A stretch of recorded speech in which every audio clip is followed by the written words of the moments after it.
Seja muito bem-vinda, Renata. Nossa, obrigada, Michel. É um prazer estar aqui com você e obrigada por todos esses atributos. Não sei se eu correspondo a todos também, mas muitíssimo obrigada. Olha lá, eu que agradeço, né? Primeiro, já te falei que para mim vai ser um prazer e fiquei muito contente em você ter aceito o nosso convite, o meu convite. Mas esses atributos eu peguei no teu Instagram durante a pandemia. Eu não sei se você também estava naquela fase que a gente estava meio fora da casinha, mas você fez uma série de posts com essas. Eu até deixei algumas de lado, né?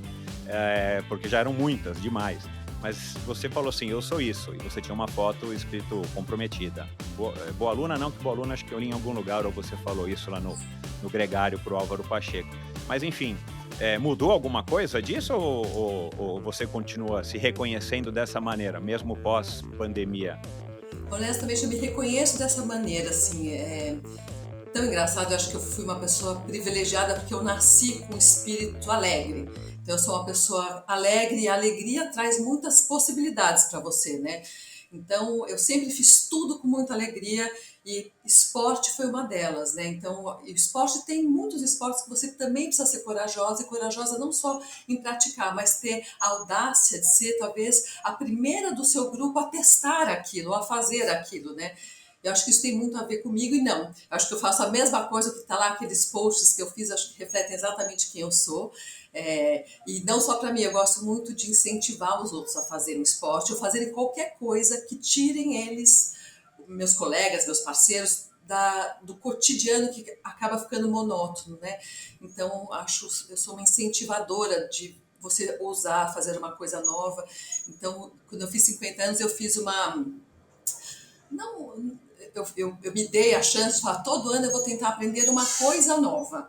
E assim tem sido. Tem coisas novas que eu aprendo e continuo fazendo e tento encaixar da minha agenda, outras eu aprendo e deixo um pouco de lado.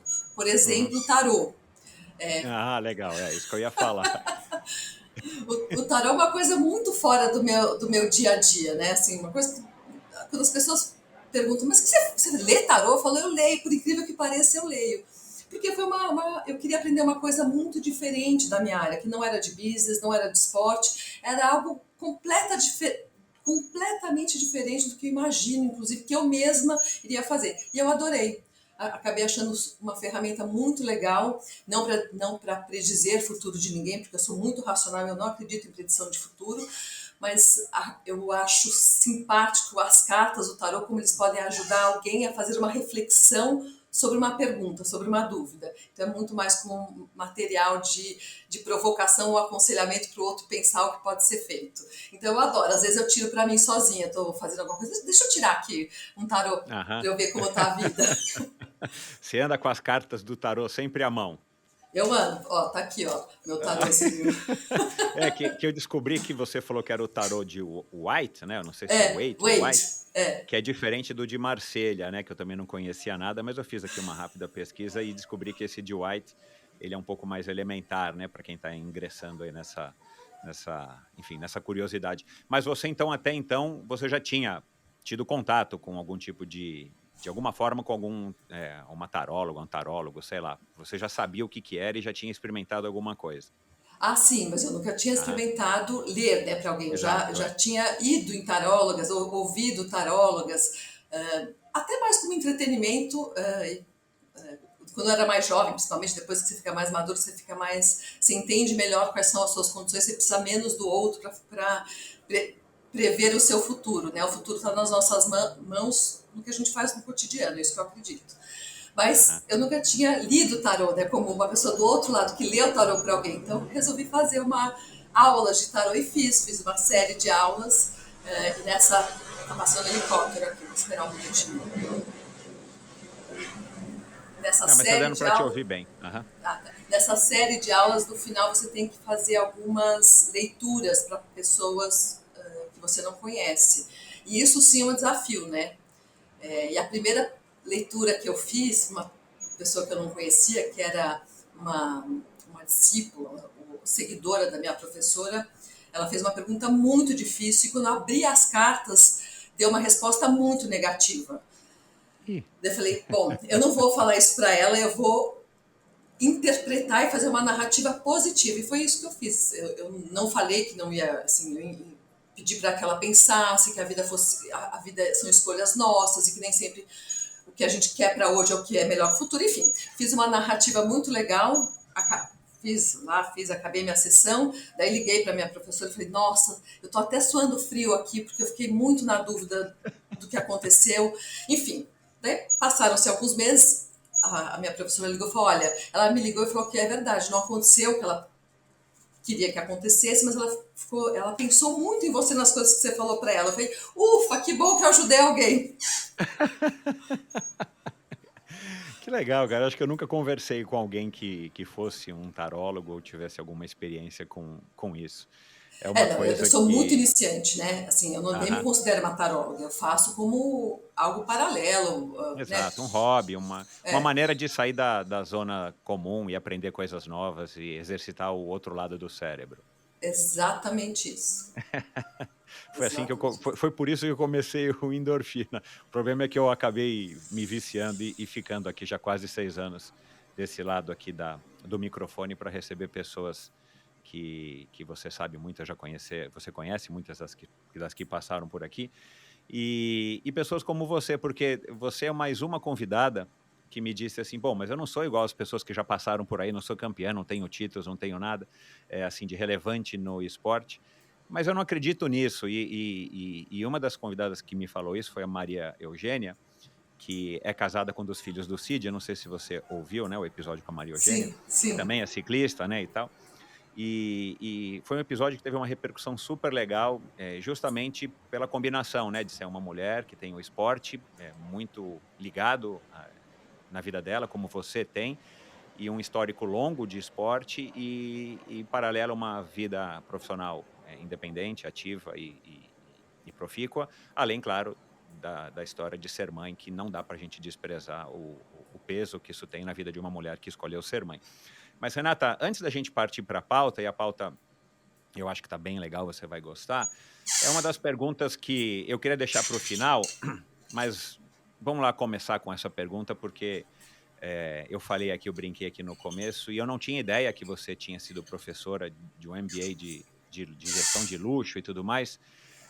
E aí dei uma olhada, né, na minha pesquisa, no teu Instagram, no Instagram da tua agência, e, e eu queria saber, assim, da onde é que vem essa elegância, esse charme, que eu acho que você tem, já identificava isso em você quando a gente se conheceu lá atrás.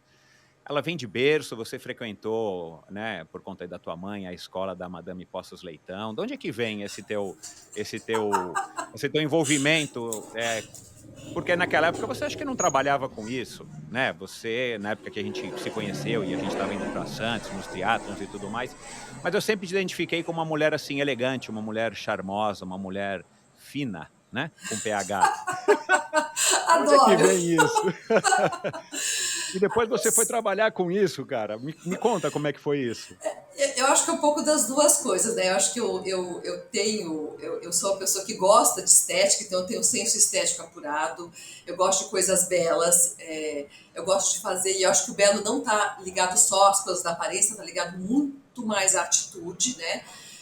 E eu tinha uma mãe, minha mãe já faleceu ano passado, mas eu tive uma mãe que gostava muito de coisas luxuosas, né? Brincos, joias, roupas. Então era um assunto que estava muito presente na minha casa. E quando eu montei a Suporte, quando inaugurei a Suporte, eu era muito jovem quando eu fiz minha agência, que existe até hoje, ela tem 33 anos.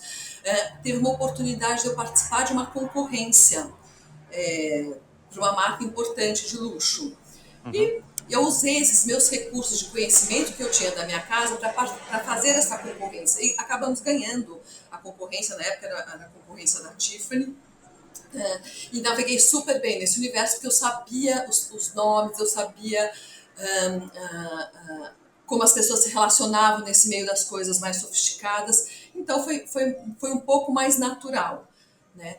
Mas eu acho que é a combinação das duas coisas, né? Eu vim de um ambiente onde na minha casa se falava sobre isso e tenho o perfil, a personalidade de uma pessoa que gosta de coisas estéticas, mas acho que estética tem condições, né? Não só da aparência, mas acho que a estética tem a ver com a atitude, como você trata os outros. Não tem nada a ver você ter um relógio lindo no pulso e destratar alguém, ou não ser generoso no dia a dia com alguma pessoa. Então, acho que quando você fala, você sempre foi gentil ou sempre foi mais elegante, eu acho que a minha elegância está muito associada a conseguir me relacionar bem com qualquer pessoa em qualquer circunstância, né? Então, quando a gente se conheceu lá atrás, eu sempre frequentei o Clube Pinheiros, que também é muito legal frequentar lugares onde tem pessoas diferentes de você. Eu vim de uma família que, especialmente meu pai, ele fazia questão que a gente fosse com ele no asilo, ele tomava conta de um asilo, fosse com ele no asilo e conversasse com os senhores que estavam lá, que tratasse bem os funcionários, que sempre tivesse uma palavra simpática para o jornaleiro, por exemplo, o seu Antônio, que é o jornaleiro lá do Clube Pinheiros. Ele viu meus filhos crescer, agora ele é avô, então ele fez questão de mostrar uma fotinho da netinha dele para mim. Enfim, acho que são essas gentilezas do dia a dia que as pessoas acabam reconhecendo em você uma elegância. Acho que está mais relacionado a isso do que nas coisas que você tem. Entendi. Que legal. Então agora vai me levar à próxima pergunta, né? Que acho que é a pergunta-chave aqui desse episódio. Pedalar é um luxo? Pode ser um? E se pode, quando é que pedalar é um luxo? Na verdade, acho que pedalar é um luxo, porque, especialmente no Brasil, por conta do valor do material que você precisa ter para pedalar, né? Então, assim, tudo acaba sendo muito mais caro no Brasil, então é um esporte de elite por conta do custo de se ter uma boa bicicleta. Agora, óbvio que isso não é um impedimento para alguém para alguém pedalar, não é por causa do custo que você não vai pedalar. A bicicleta, fazer ciclismo, tem muito mais a ver com persistência e disciplina do que com o valor dos acessórios. Óbvio que bons acessórios te ajudam muito a performar. Eu tenho uma história ótima, né? Porque quando eu comecei a fazer triatlon lá atrás, faz muitos anos, foi em 97. 87. 87, desculpa, Que foi o 87. 6. Exatamente, em 87, eu não tinha nem bicicleta. Eu falei pro João, eu vi o cartaz lá e tem um pouco, isso tem muito a ver com a minha personalidade. Eu sempre fui ousada, eu sempre quis experimentar coisas que eu achava que eu era capaz de fazer. Eu nunca fiz coisas que eu tenho certeza que eu não sou capaz de fazer, mas o que eu acho que eu consigo fazer, eu quero pelo menos tentar. Daí eu vi lá aquela plaquinha, enfim. Eu não tinha bicicleta. Eu falei, João, mas o João era meu namorado na época. Eu falei, como que a gente vai fazer? Eu não tenho bicicleta. Ele falou, não, vou arranjar uma bicicleta para você. Bom, era uma Caloi, não era uma bicicleta extraordinária. E fomos, fizemos. E eu, por muito tempo, usei aquela bicicleta. Daí parei de fazer triatlo por conta da minha agenda. Achei que estava complicado. E deixei essa bicicleta guardada. Passaram-se 15 anos. Uma amiga minha falou, Rê, eu vou começar a fazer triatlon, você tem uma bicicleta para me emprestar? E ela tem a mesma estatura que eu. Eu falei, nossa, eu tenho. E eu emprestei a bicicleta para ela. Ela voltou para mim no dia seguinte e falou, Rê, essa bicicleta sua não dá para usar. Eu falei, por quê? Ela tá quebrada? Ela falou, não, Renata, é tudo diferente. Essa sua engrenagem que você usa não é mais assim, o freio não é mais assim, o aro não é mais assim, enfim. Daí eu descobri que a minha bicicleta que eu tenho aqui está 100% obsoleta. Mas eu guardei. É uma Vitus linda, maravilhosa. É uma Vitus hoje vintage. E às vezes eu olho para ela e falo... eu ia treinar em Romeiros, que tinha outra configuração de estrada, né? Em 87 não era a estrada que a gente tem hoje. Eu ia treinar em Romeiros, eu saía para treinar com aquela bicicleta. Eu olho para ela e eu falo, como que eu conseguia subir Romeiros com essa bicicleta?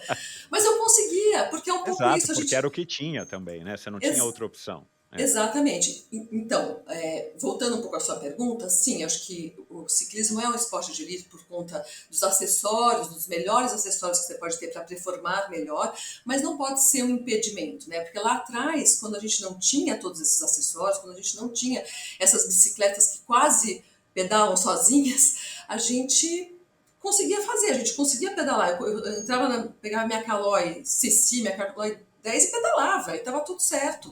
Eu fui clipar, eu fui ter uma sapatilha de ciclismo só agora. Eu não tinha sapatilha de ciclismo quando eu fazia triatlon. Eu tinha, era tênis, que era o mesmo tênis que eu corria, e firma-pé. E pronto.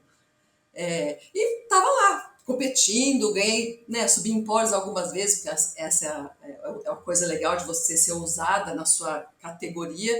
Eu subi no pódio porque tinha pouquíssimas mulheres fazendo, né? tinham só as profissionais, as que eram muito boas, então tinha a Fernanda Keller, a Silvia Cardoso, enfim, tinha um grupo de mulheres muito boas, e tinha eu. E mais, assim, 5 ou 6 mulheres que elas não eram tão boas, mas elas também eram relativamente esforçadas e estavam lá. E, então, a gente, vira e mexe, a gente subia no pódio, né? Então, que era gostoso também. Legal. Bons tempos aqueles. Eu preciso dar uma procurada e vou te pedir, né, umas fotos suas no teu Instagram. Eu vi que tem uma ou duas, inclusive preto e branco. Não que você era da era do preto e branco, mas havia algumas fotos esportivas preto e branco na nossa época, né? Acho Tinha. que você cruzando, acho que a linha de chegada, não sei se era de uma corrida no clube, enfim, mas eu vou ver se eu acho alguma foto tua no meu álbum de fotos antigas, porque eu devo ter alguma sua no pódio de alguma prova, talvez no Pinheiros ou em Santos e tal. E se eu achar, eu vou te mandar, vou publicar no meu Instagram e vou te mandar. Mas vamos lá.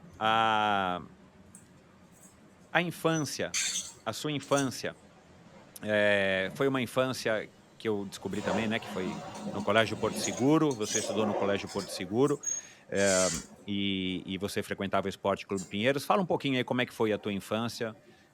Você acha que não tinha, nessa altura, todas as tuas outras 3 irmãs, né? Você disse que teve uma irmã que nasceu mais temporã. Como é que foi a tua infância? Como é que era a tua vida aqui em São Paulo? Bom, eu frequentei o Porto Seguro, imagina, eu sou da unidade do Porto Seguro da Praça Roosevelt. Nossa senhora, eu não sabia que tinha. Tinha, faz muito tempo. E a coisa mais louca, o Porto Seguro é um fomentador de esporte, né? Você era obrigada a fazer aulas de ginástica, mesmo que seja pela meia dúzia de polichinelos, que era o que a gente fazia. Mas tinha lá, e tinha um circuito. Depois a gente mudou para o Morumbi. As instalações do clube do Porto Seguro do Morumbi eram instalações maravilhosas. A gente tinha uma pista de atletismo, a gente tinha quadra de basquete, quadra de tênis, 2 piscinas. Era espetacular. E eu amava. Na verdade, não é que eu gostava. A parte que eu mais gostava da escola é que tinha aula de ginástica. E eu amava. E teve uma época que eu falei, quer saber, ao invés de eu ficar batendo papo na cafeteria com as minhas amigas, eu vou de roupa de corrida e no intervalo eu vou sair para dar uma corridinha na pista. É o que eu fazia. Assim, coisa mais... E eu nem sabia correr direito. Lógico, eu vim de uma família, como você falou no começo, meu pai era um atleta, né? Então, assim, o Porto Seguro fomentou, mas eu tinha dentro de casa um super exemplo que era o meu pai. Meu pai era um super atleta, um cara assim que gostava muito de esporte, ele também fazia esporte por paixão. Ele gostava muito de correr, corria lindamente. Eu tenho uma foto dele, acho que você deve ter visto no Instagram, ele pulando uma barreira numa MacMed, porque ele era médico. Depois ele fez especialização em medicina do esporte. Eu ia com ele bem pequenininha nas apresentações que ele fazia. Enfim, eu ouvia falar de esporte, né? Meu pai saía todos os dias, independente da hora que ele saía, porque ele tinha uma vida bastante corrida, porque ele era ginecologista obstetra, ele saía para correr. Ele dava um jeito, ele saía às 5 da manhã para correr, às 7 da noite, 8 da noite. Então, a gente sabia que era legal e ele incentivava a gente também a fazer esportes. Então, depois a gente, na aula de natação, então no Clube Pinheiros, eu fazia aula de natação com a professora Rita, que é maravilhoso, porque a gente não tinha aquelas piscinas fechadas, a gente fazia na piscina aberta lá fora e não tinha água aquecida. A gente entrava mesmo, eu lembro que eu ficava inteira roxa. Mas ela mandava todo mundo ficar na bordinha, assim, batendo o pé, porque ela falava que esquentava. Eu nunca me esqueço, não. Primeiro, entra na água, já fica batendo o pé que vai esquentar. E esquentava mesmo. Era muito divertido. Hoje não acontece mais isso, né? Então você vai criando uma casca. Então, fazia natação, depois fiz hipismo na hípica. Fiz um pouquinho de aula de vela, mas eu não fui bem sucedida no Yacht Clube de Santos, que meu pai era sócio. E também ele teve alguma posição lá, porque o Yacht Clube também, o ICSA também é um clube de um grupo da colônia alemã. Enfim, então eu tinha muita possibilidade de fazer esporte, né? Eu tinha muito acesso ao esporte e sempre gostei. Então, Então, eu fazia tudo. Vamos fazer aula de natação, vamos fazer aula de natação. E eu gostava. Eu realmente era uma criança que gostava. Minhas irmãs não tanto, mas eu sempre gostei. Não era um sacrifício para mim fazer esporte, nem entrar na água congelada. E hoje eu gosto de água fria, por incrível que pareça, porque vem da minha infância isso. Então, eu tive acesso ao esporte e gostava, então eu praticava. E daí tem a história da ginástica de academia. Lá atrás, eu devia ter 8 anos, eu falei, eu queria fazer uma coisa diferente. E eu morava num bairro, no Brooklyn Velho, que é um bairro também que era da colônia europeia, assim, que tinha bastante europeu, e era tudo muito fácil. Eu também tinha uma banca de jornal, vocês vão ver que bancas de jornais fazem parte do meu cotidiano. Tinha uma banca de jornal e eu passava na banca, tinha uns folhetins de ginástica. Então, um dia eu pedi pro seu Juca, falei, seu Juca, eu vou levar um, põe na caderneta da minha mãe, depois ela acerta. Era uma bobagem, era como se fosse uma revistinha que ensinava você a fazer exercícios com cabo de vassoura. E eu Muito ficava. antes da pandemia, muito antes da pandemia. Não, eu tinha 9 anos de idade e eu ficava lá com o cabo de vassoura fazendo 2 para direita, 2 para esquerda, para frente, para trás. O fato é que eu sempre gostei, eu curti, né? Que criança de 9, 10 anos fica com cabo de vassoura fazendo ginástica em casa, mas eu gostava. Então é isso, acho que eu tive essa possibilidade, eu tive o privilégio de ter acesso a esporte e gostar de fazer esporte, né? E compreender via meu pai a importância do esporte na sua vida como um todo, né? Uhum. O esporte da disciplina, o esporte da resiliência, ele é bom para a cabeça, ele é bom para o corpo. Então, acho que eu fui uma privilegiada. Sem dúvida. Você lembra de conversas com teu pai sobre esse tema específico? Por que que o esporte é legal? Tipo, tá vendo, Renata, como é legal que você fez isso? Tá vendo que bacana? Viu que o papai correu, fez aquilo?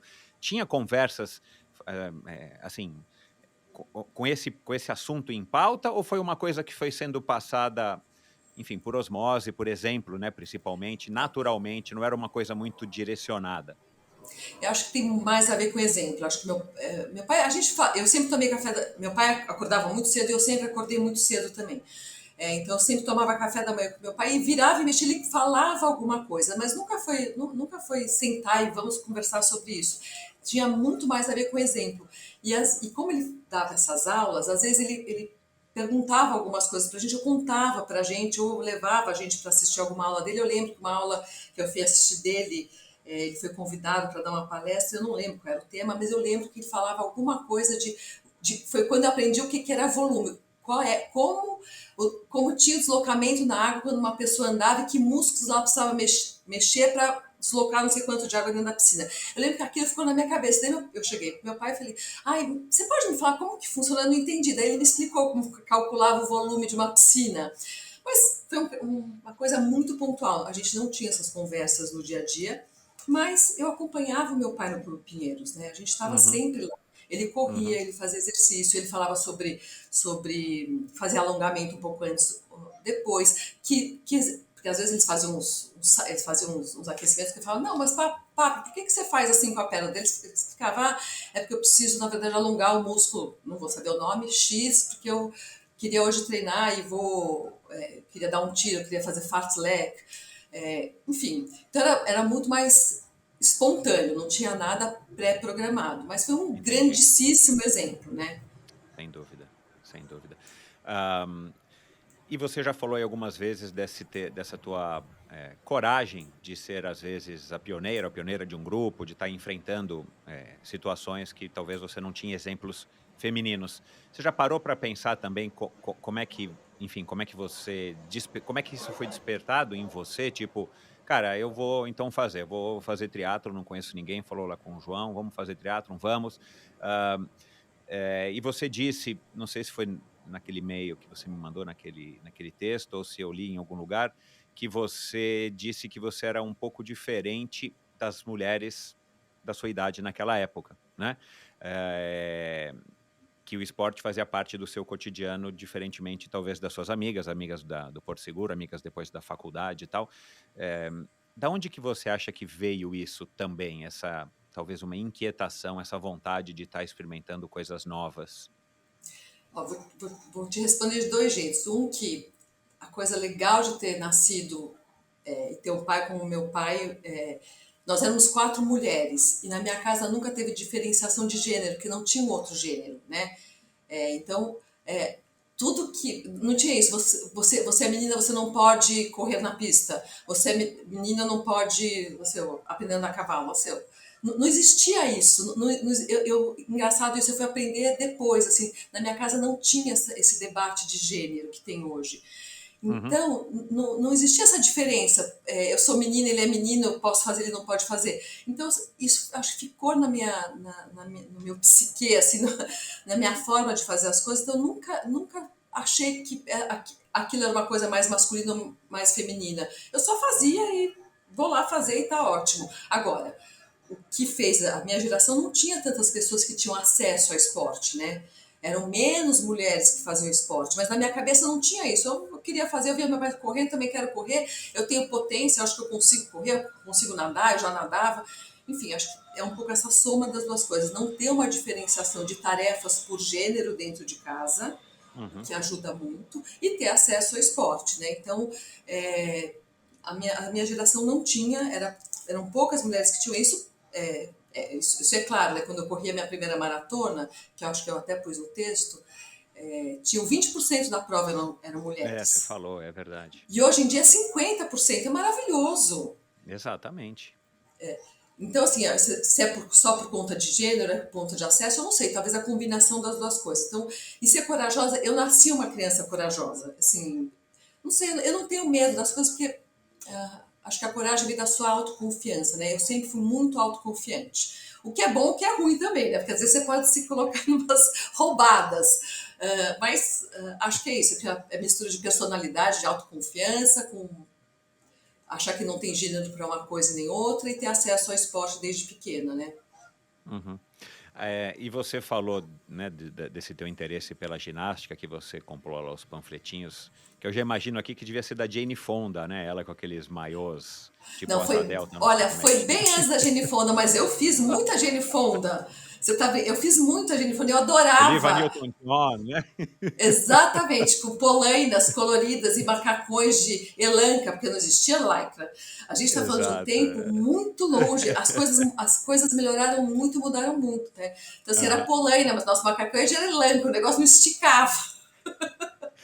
Você chegou então a pegar a fase da aeróbica também, da ginástica aeróbica, lá da runner da JK, que eu acho que ali talvez tenha sido o primeiro lugar mais popular para ginástica aeróbica, ou você sempre foi da turma da companhia atlética lá da Kansas? Não, fiz runner, com certeza absoluta. Fiz aulas maravilhosas de você fazendo aeróbica, o cara tocando bateria dentro da sala, que é uma coisa que hoje, todo mundo, que coisa moderna, já existia lá, gente.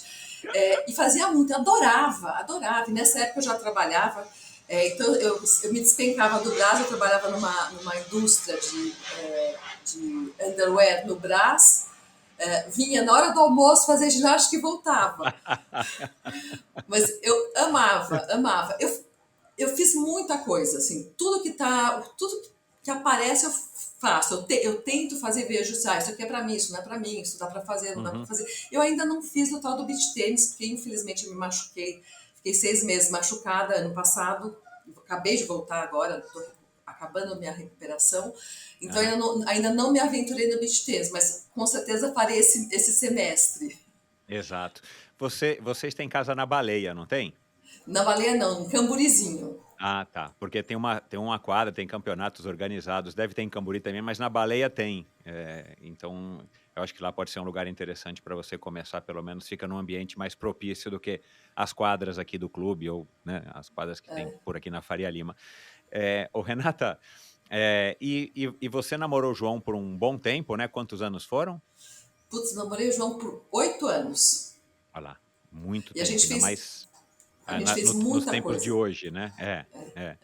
Enfim, e como é que foi a relação com o João, né? Que já passou aqui pelo Endorfina, infelizmente já não está mais conosco, que é filho do Abílio, que tem todo esse legado dessa história, né? Que o Abílio já contou aqui, o João já contou aqui, de envolvimento com o esporte. O que você aprendeu ou herdou que você não tinha, ou simplesmente você já era essa Renata fanática por esportes e tudo mais, você já tinha isso, e justamente por isso talvez que o relacionamento de vocês tenha durado tanto. Como é que foi essa fase da jovem Renata?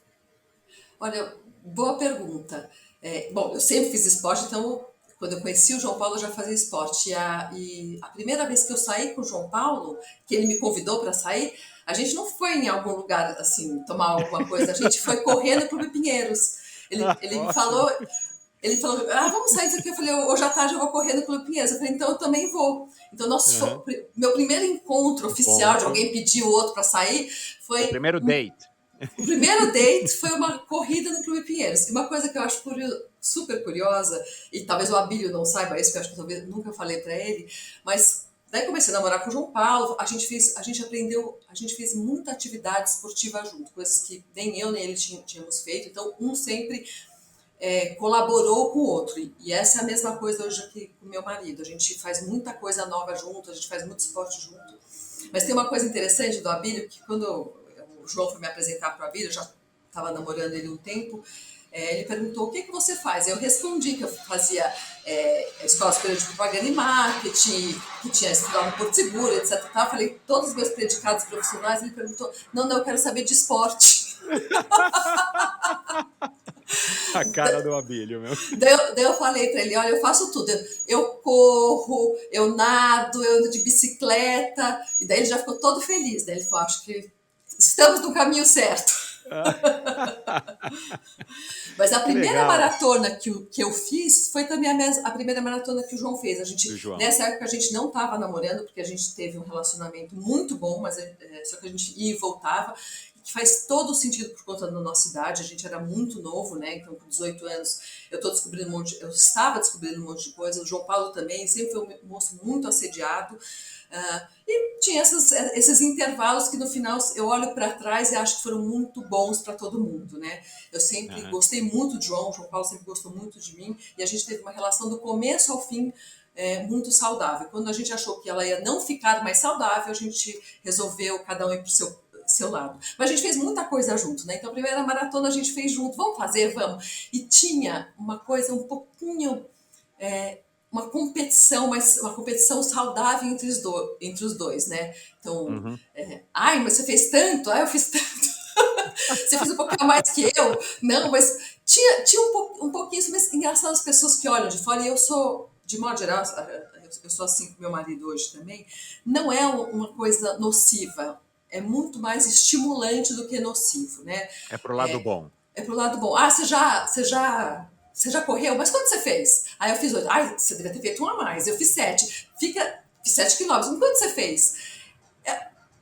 Quem olha de fora acha que é um pouco competitivo, mas não é. Te falo que é muito gostoso, porque você está sempre pensando que você pode dar um pouco a mais. E o Alan, né? Acho que você conhece um pouco meu marido Alan, mas o Alan tem o sarrafo dele é altíssimo.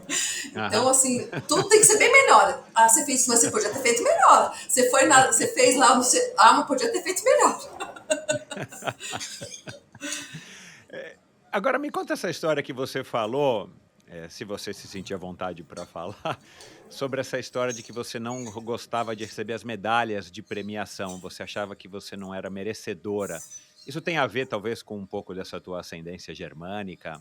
Você não citou aqui que o teu pai era muito rígido ou não, mas a gente tem, né, eu que sou, enfim, tenho uma ligação muito forte com a cultura germânica, né, embora eu seja suíço, eu sei como é que é isso e acho que é uma coisa de domínio popular, né? Os germânicos são mais militares, são mais, né, rígidos.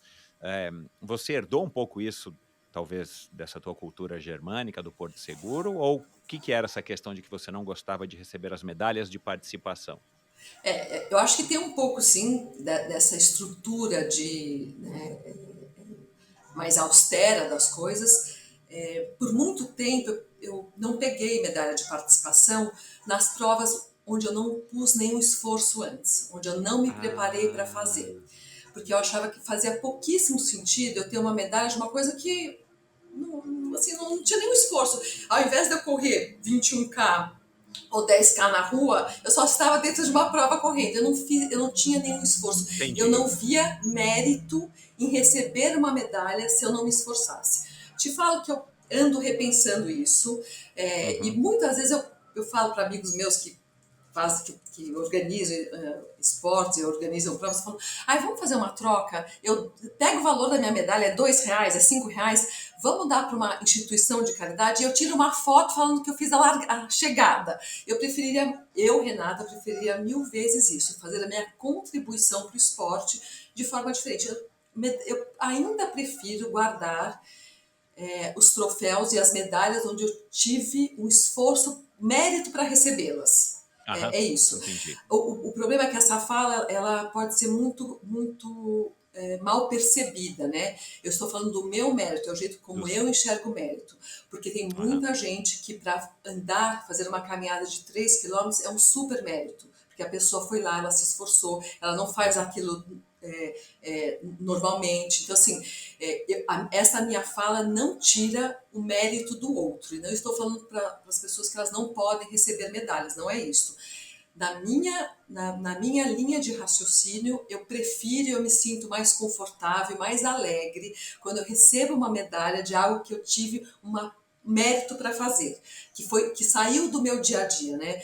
Porque eu tive uma época que eu corria muito, né? E daí acabou virando uma rotina, correr 10, eu não saía assim, eu saía de casa só para correr 10. Ou aham. correr meia maratona, era 20K, 21K, era algo muito comum para mim.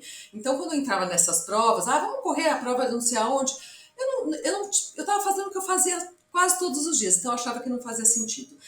Mas é isso, eu queria só deixar claro que isso aqui não é Claro. um julgamento do outro, é só como eu me relaciono com isso.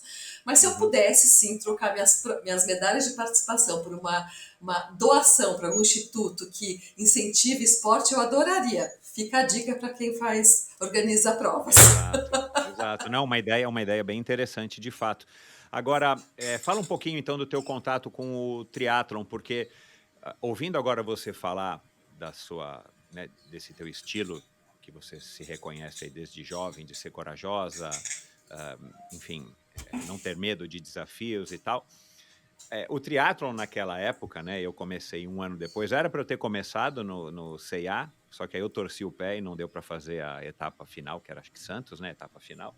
É, Enquanto isso você já estava competindo ao lado do João.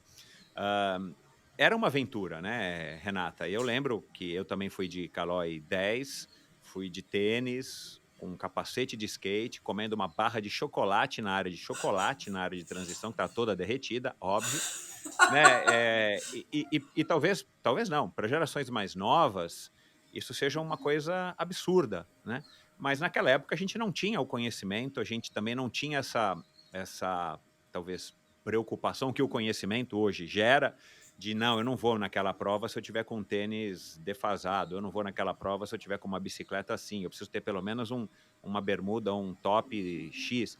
Naquela época a gente ia do jeito que dava, né, eu fiz várias São Silvestres com camiseta Hering de algodão, porque eu não tinha essa preocupação e nem sabia que existia outro tipo de material para correr.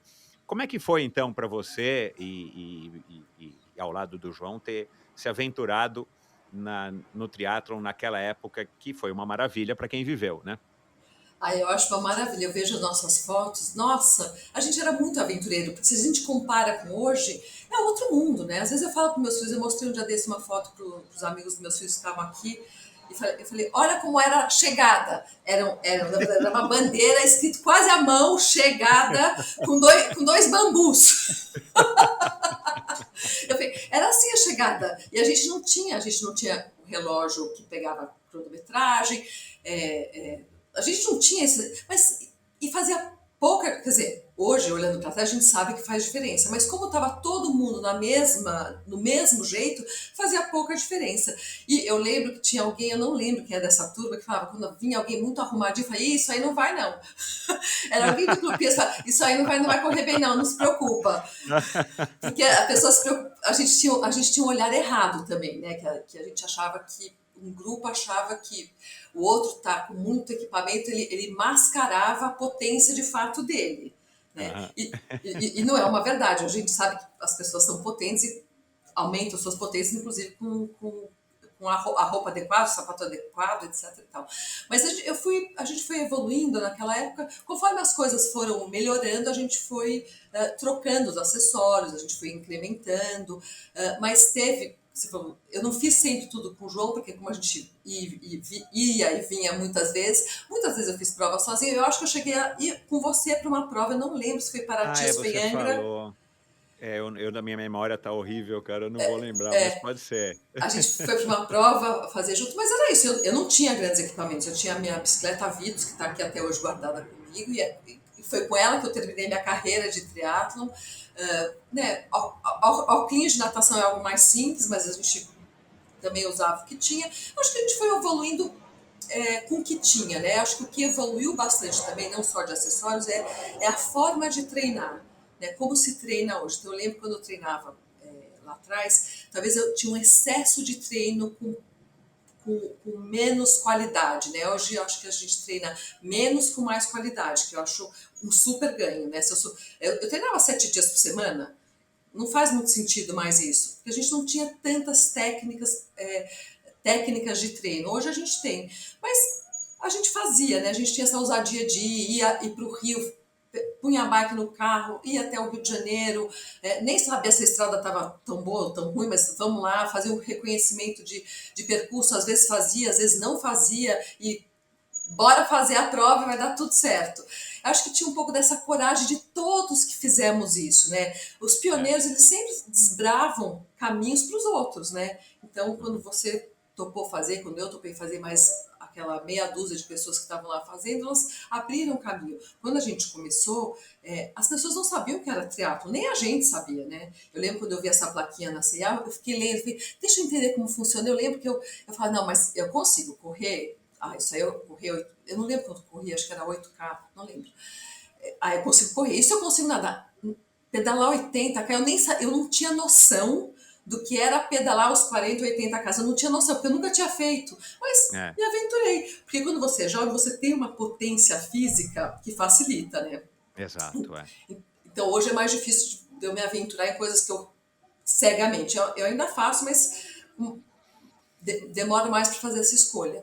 Antes você se aventurava, você entendia na prova se você tinha capacidade ou não de cumprir os 80K.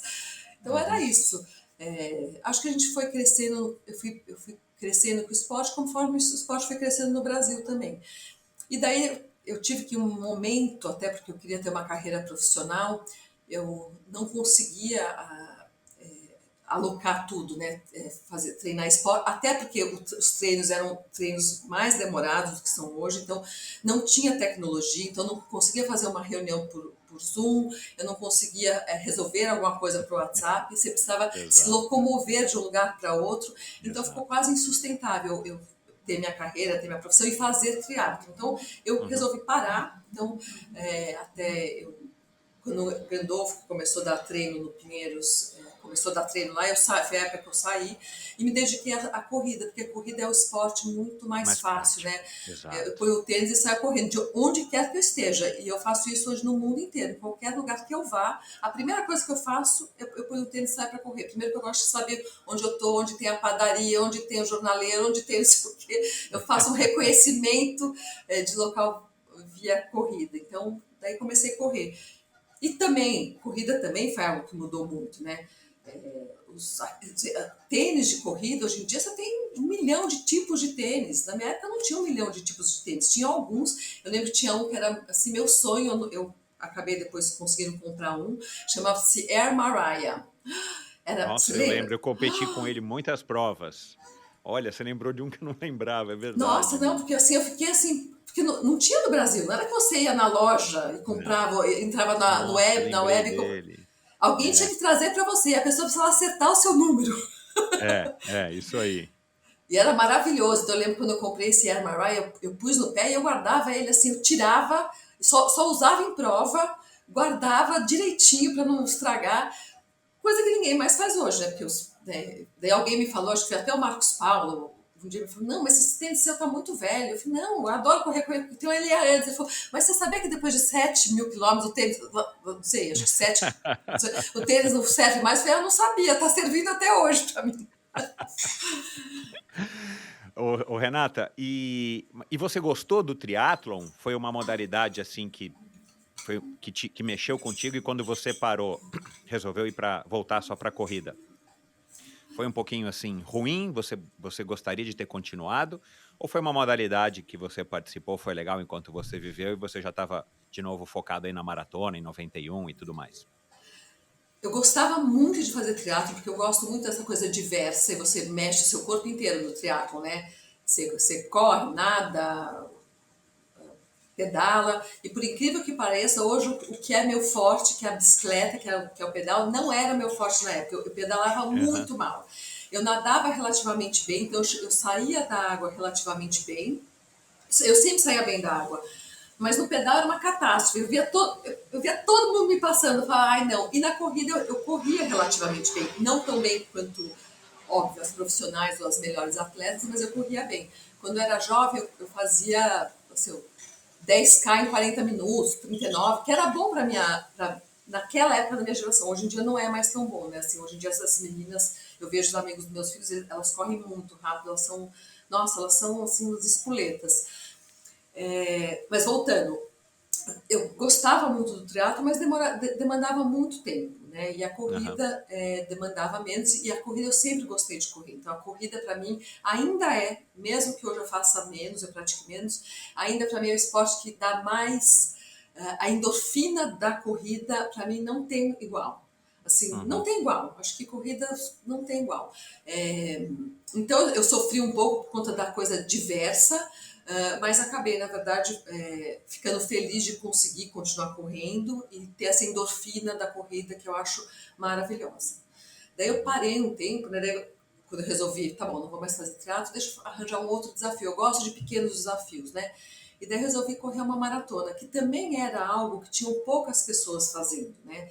É. Era bem mais desconhecido de fato, né, de uma maneira geral, até para quem Exatamente.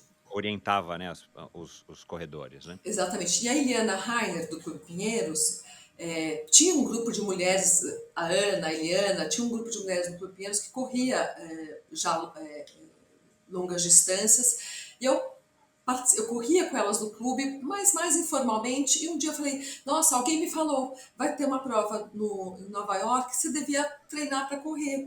Eu falei: eu não sei se eu sou capaz de fazer 42, não sei, nunca corri isso na minha vida, né? Eu nunca fui nem para Nova York, não sei.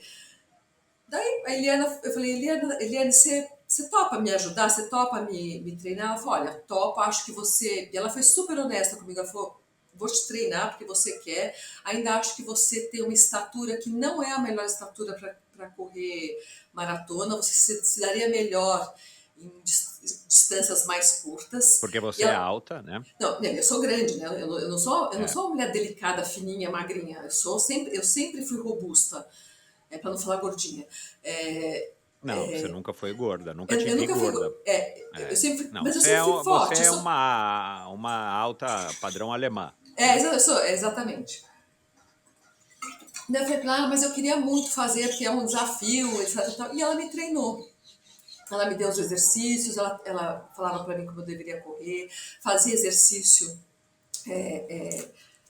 de fartleks, a gente fazia tudo que era para fazer. Tinha uma planilhinha, não tinha planilha em computador, mas tinha uma planilhinha que a gente anotava no papel quando tinha que fazer, etc e tal, mas não tinha ninguém que corria, né? A Ana, a Ana correu muitos anos no Clube Pinheiros, ela já corria melhor que eu. E aí, este ano, especialmente, ela não quis ir. Então, eu treinei sozinha. Eu treinei muito sozinha. E eu aprendi a treinar sozinha e tem histórias ótimas. Que nem a que eu te contei, eu fui fazer um treino longo na USP, que era onde eu fazia meus treinos longos, e não tinha ninguém, não tinha nenhuma assessoria, as assessorias estavam nascendo, não tinha. Tinha assim, o Marcos Paulo estava. Ele não estava nem começando. Quem tinha era o Vanderlei tinha alguma coisa, ele já dava uma orientação para o João Paulo e para um grupo de pessoas, mas não era uma assessoria constituída, não tinha nenhuma assessoria. E lá eu ia na USP, e estava um dia feio, um sábado, que estava um dia bem feio, então não tinha ninguém na USP, nem aluno, nem ninguém, absolutamente ninguém. Fui lá, eu corri meu longo e eu não tinha essa história. Apesar da minha casa a gente ter uma noção de nutrição, eu não tinha nenhum padrão de nutrição. Eu comia quando eu estava com fome, tomava água quando estava com sede, não tinha uma coisa assim, não tinha uma rotina, né? Mas eu Uhum. sabia que no treino de longo, eu levei uma garrafinha d'água, guardei numa moita, falei: tomara que ninguém pegue. Ninguém pegou, porque não tinha ninguém na USP. E fui correr. E chegou, acho que eu saí, acho que um pouquinho de fome, chegou no meio da corrida, eu falava: tô morrendo de fome. E daí eu comecei a ver que a cada 3 quilômetros tinha umas oferendas para Cosme e Damião. E Cosme e Damião, eles fazem oferenda que é cheia de doce, chocolate. Eu passava nessa, eu vou roubar um. Não, na próxima, que passar na próxima, eu vou roubar um chocolatinho. Eu tô morrendo de fome. Eu só sei que eu fiz o treino inteiro debatendo comigo mesma se eu deveria ou não roubar um docinho da oferenda de Cosme e Damião. No final eu não roubei, porque eu fiquei com medo. Falei, dá desses Cosme e Damião, jogar uma praga em mim, eu não vou pegar, não. Era isso. Que coisa mais bizarra. Eu acho que nem hoje tem tanta gente na USP que imagino que quem fazia essas oferendas para Cosme e Damião nem põe mais lá, né? Deve fazer em outro lugar.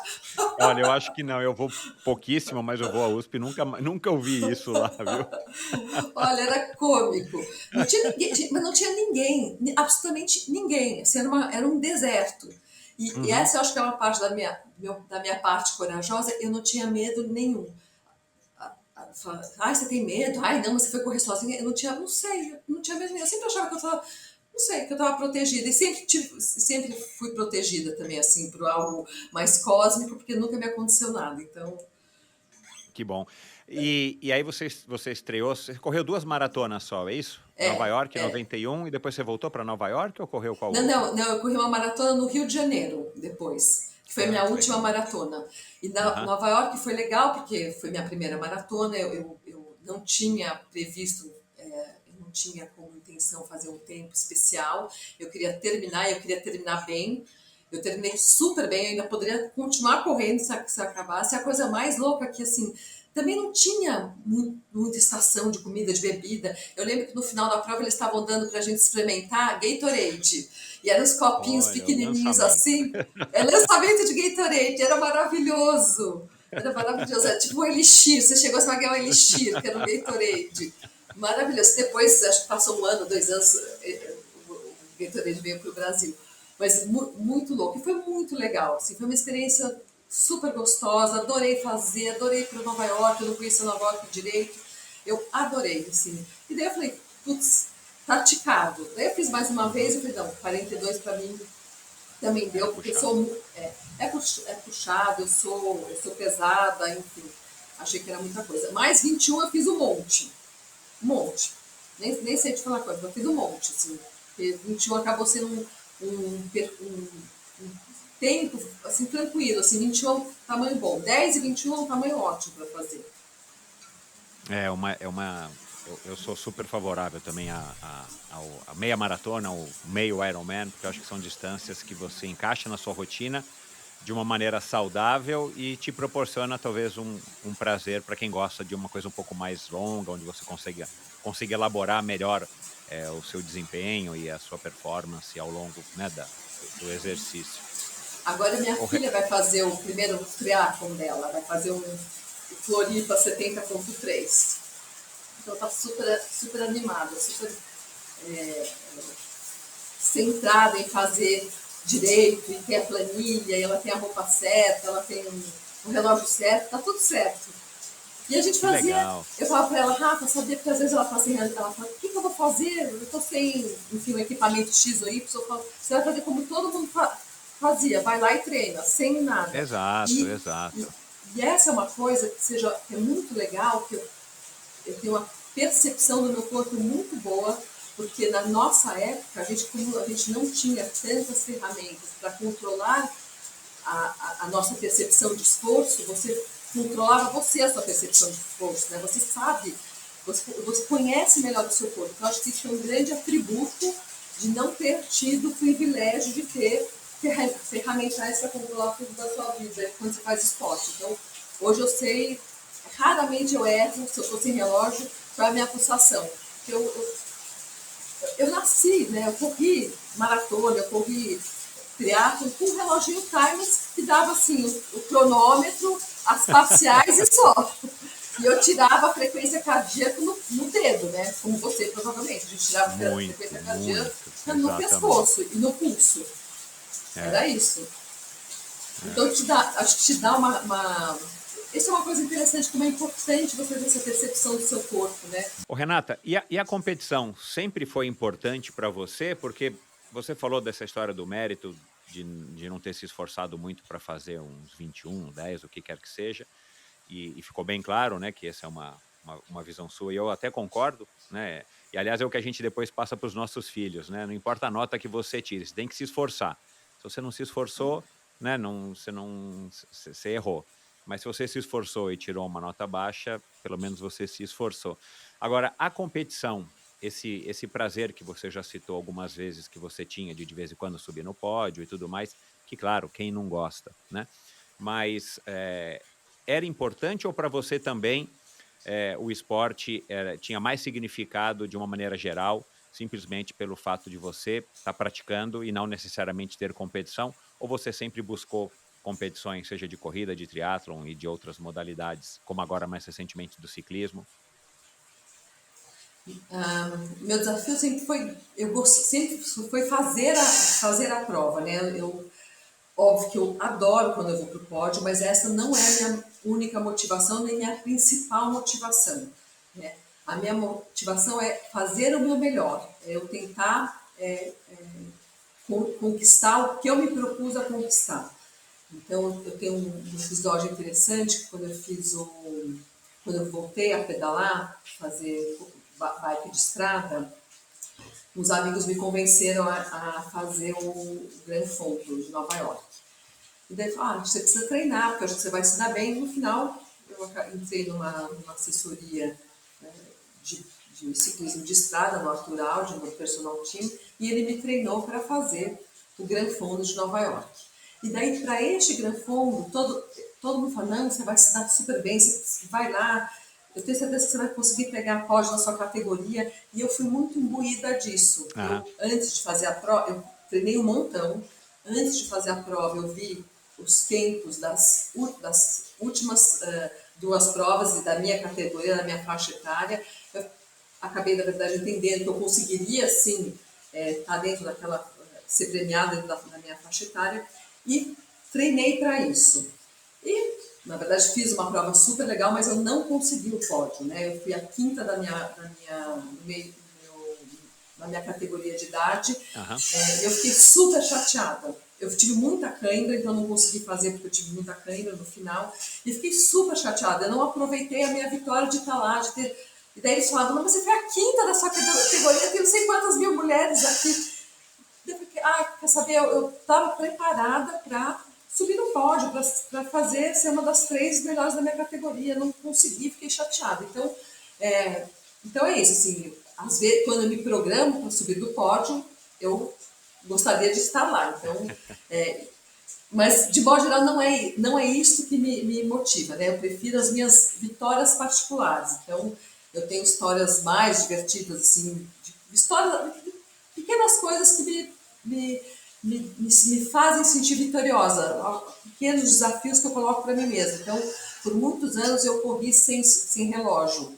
E daí, como eu corria, como eu treinava, eu tenho casa na praia, eu saía exatamente da porta da minha casa até o fim da baleia e voltar, dão 10 quilômetros exatos. Aham.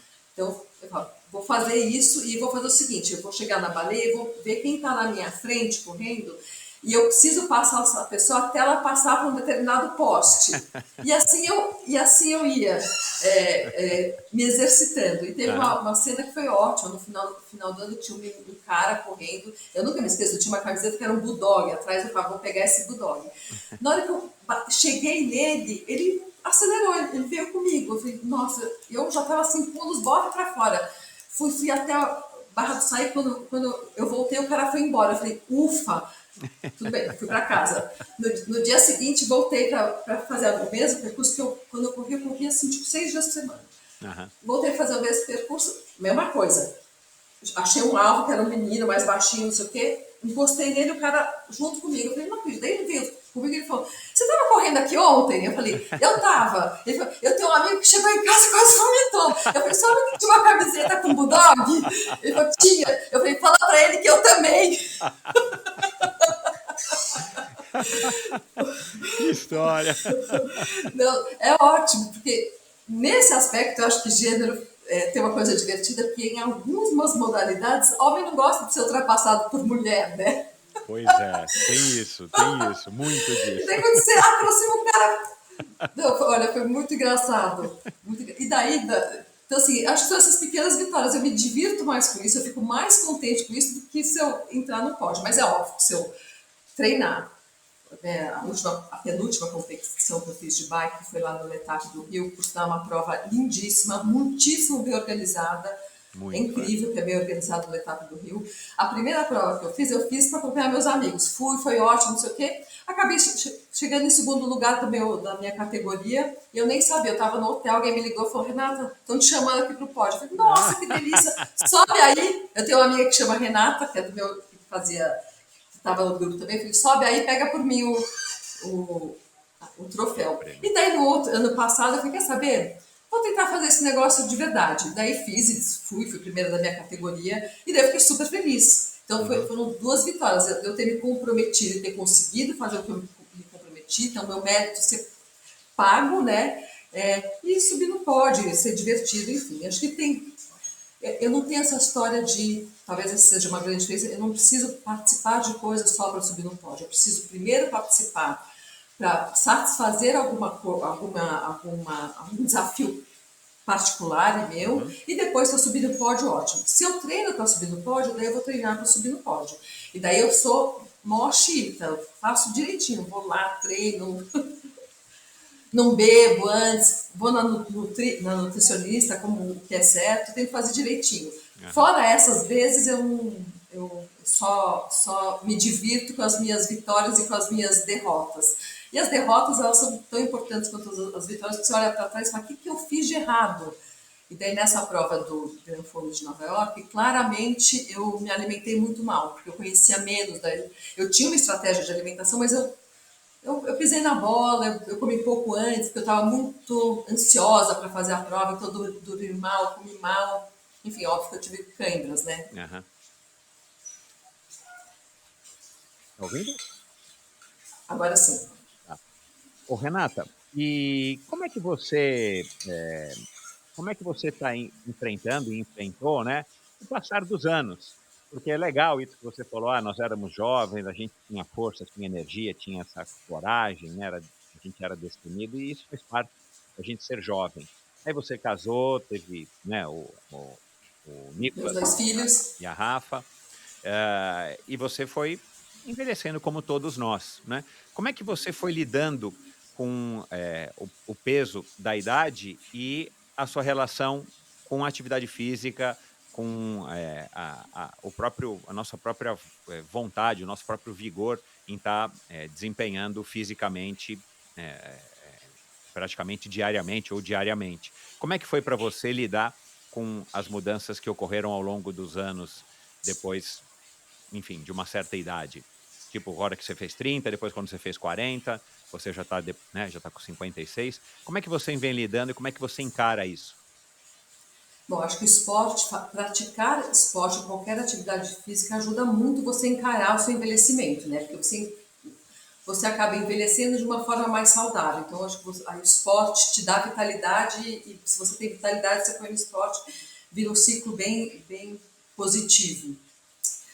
Às vezes eu me entristeço porque eu olho para trás, eu vejo alguém, falo: puxa, eu queria tanto fazer, eu adoraria voltar a correr a 4 por quilômetro, mas eu não vou, né? Não vou.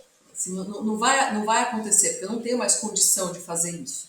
Então tem um pouco dessa constatação que o seu corpo de fato envelheceu, e coisas que você fazia lá atrás você não vai conseguir fazer hoje, mas tem um outro lado também. Se você envelhece bem, e daí o esporte ajuda você a envelhecer bem, você continua na estrada por muito tempo. E isso também é um diferencial, né? Então, e continuar na estrada deixa você também jovem. Então, acho que o esporte, nesse aspecto, é espetacular, que te ajuda muito a ficar jovem por mais tempo. Né? E eu acho que essa persistência, eu sou muito persistente nas coisas, né? E eu gosto de fazer esporte, então são uma boa combinação. Então eu estou sempre cercada de gente jovem, eu estou sempre tentando olhar para eles e aprender alguma coisa com eles, seja de técnica, seja de alimentação. Então, assim, tenho mais noção, porque quando a gente é jovem a gente é mais teimoso, né? Quando a gente envelhece a gente fica um pouquinho menos teimoso. Então hoje eu sei as coisas que eu não vou conseguir fazer de fato, né? Uhum. As coisas que eu posso fazer, mas para fazer eu preciso ter uma dedicação, eu preciso ter uma alimentação, um treino específico, e outras que eu vou fazer mais confortavelmente. E eu tento fazer essas duas mais regularmente, né? As coisas que eu sou bem confortável de fazer, eu continuo fazendo, e as coisas que eu tenho, os esportes, as atividades que eu tenho que pôr um pouco mais de peso, de disciplina, eu tento fazer também para não deixar elas saírem da minha rotina e da minha vida, porque uma vez que você deixa alguma atividade do lado, ou deixa de fazer alguma coisa, parece que o seu corpo se acostuma com essa inércia. Fica mais difícil de voltar, né? Exatamente. Então, assim, eu tenho muito cuidado para não deixar meu corpo entender que essa inércia de alguma forma é boa e que não é. Então, ficar mais velho também, você se acidenta muito mais, né? Quando você se acidenta, a sua recuperação demora muito mais. Então, eu sou muito cautelosa com as coisas que eu faço porque eu não quero me acidentar. Claro. Eu fui para o Rio de Janeiro com meus filhos, daí daqui a pouco eu conto essa aventura no mar. E eles falaram, vamos pular de asa delta? Eu falei, olha, até vou com vocês, eu vejo vocês pularem, mas eu não vou pular de jeito nenhum. Daí, ai, não, que chato, não, você tem que pular. Eu falei, honestamente, assim, se acontecer alguma coisa e eu me machucar, eu vou demorar, assim, tipo, 1 ano para ficar boa. E neste 1 ano para ficar boa, eu vou parar de fazer todos os meus esportes, então eu não vou fazer isso. Então eu prefiro não fazer coisas que põem no risco, na iminência de me machucar. Então, essa é a diferença. Ou pegar a bicicleta e sair feito uma doida em Romeiros, descendo aquelas descidas feito uma doida. Eu sou super cautelosa na descida. Porque eu falo, gente, porque se eu cair e me machucar, você que tem 22 anos, que está descendo feito um louco, você vai ficar restabelecido em 1 mês. Eu vou demorar 1 ano e 1 mês para ficar restabelecida. Então, esses times mudam, né? O corpo responde diferente. Então, hoje eu sou mais cautelosa. Eu tento fazer as coisas para não me machucar. Mas, às vezes, é inevitável, né? Você se machucar. Eu acabei de sair de uma tendinopatia do isquiotibial, que é uma coisa horrorosa. Me demorou 6 meses para ficar boa. Mas daí foi isso. Eu fiquei 2 meses sem fazer nada. No 3º mês, eu falei, não dá para ficar sem fazer nada, porque meu corpo está sofrendo e eu estou sofrendo emocionalmente por não fazer nada, porque você acaba ficando viciada também um pouco graças a Deus, viciada em esporte.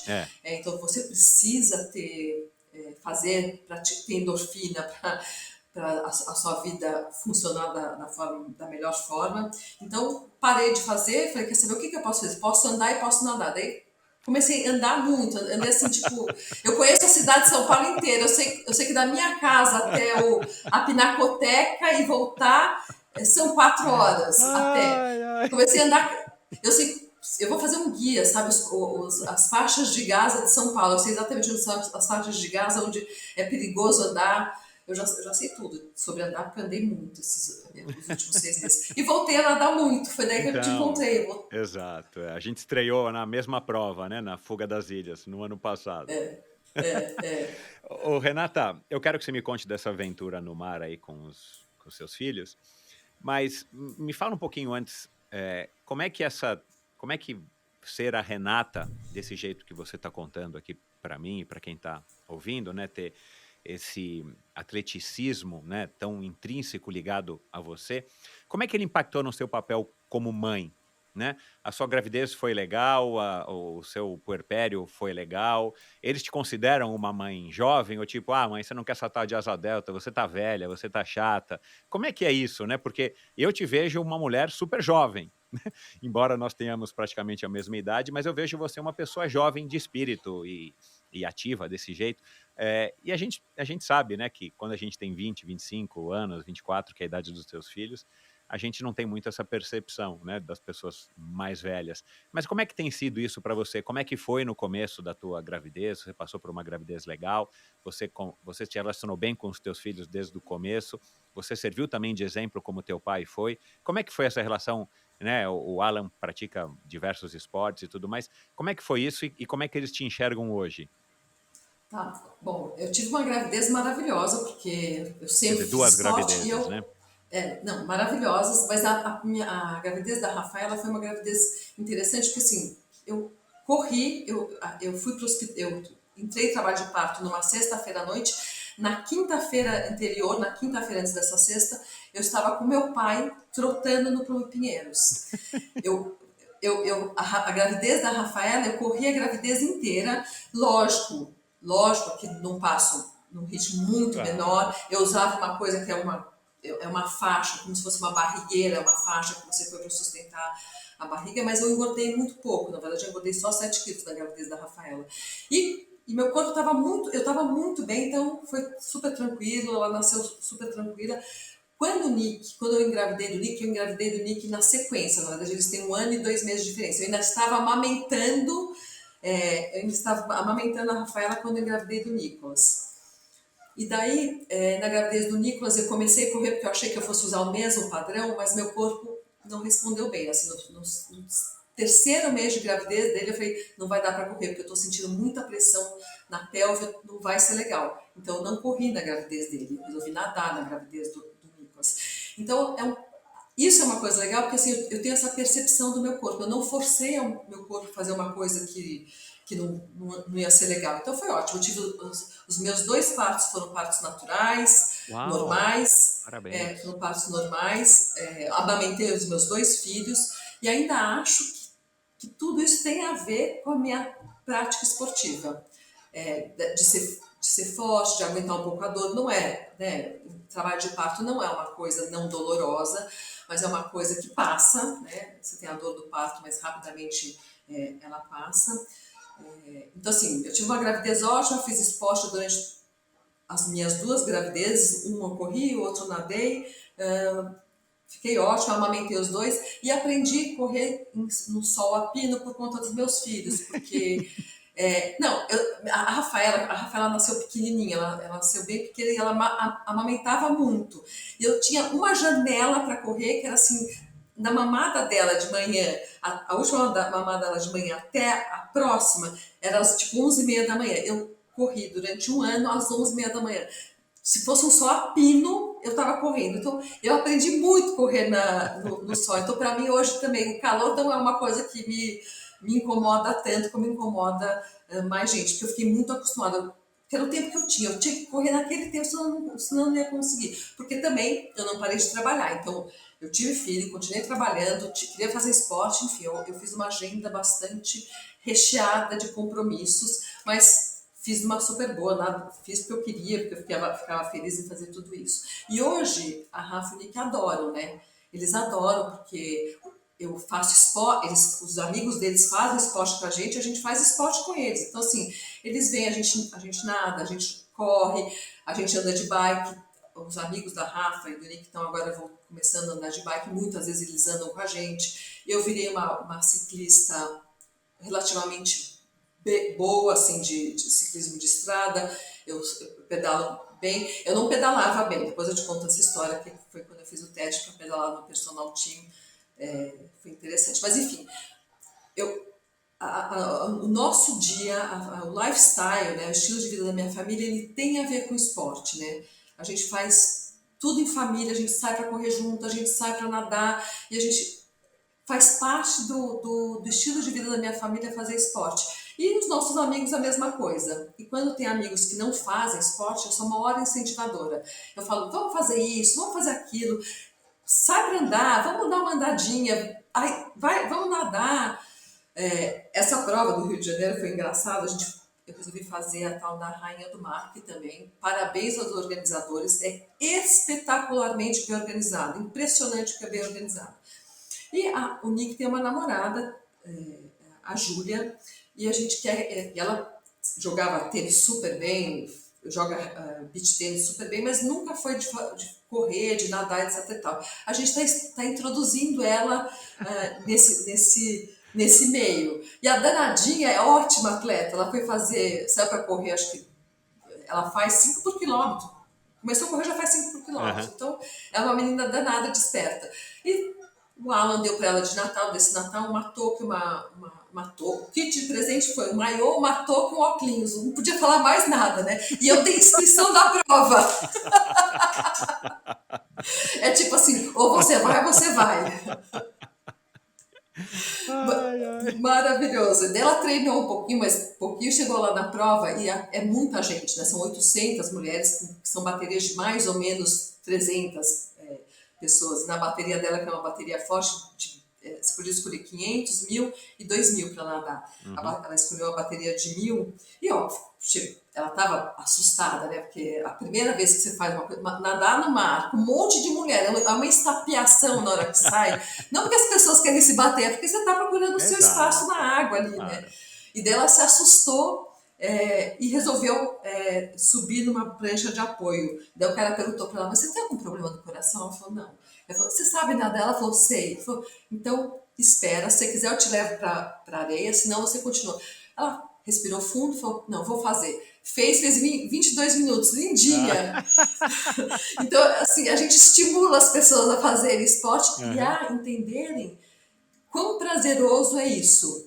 Né? Você participar de uma prova, você vê um monte de gente, você vê pessoas, e essa prova foi muito legal, porque mulheres de todos os tipos, de todas as idades, todo mundo com a mesma vibe, participando da mesma coisa. Então o esporte tem isso, tem essa energia muito positiva em torno das pessoas, em torno da vida, né? Assim, todo mundo está lá para fazer alguma coisa positiva, então é muito legal. Então meus filhos adoram que a gente faça esporte, e eu adoro fazer esporte com meus filhos. Eu não posso mais correr com nenhum deles, porque eles me dão um baile, nem nadar, porque a Rafaela nada muito bem. Então, hoje em dia, ela nada. Eu falo, mas você vai me esperar? A gente nada na praia.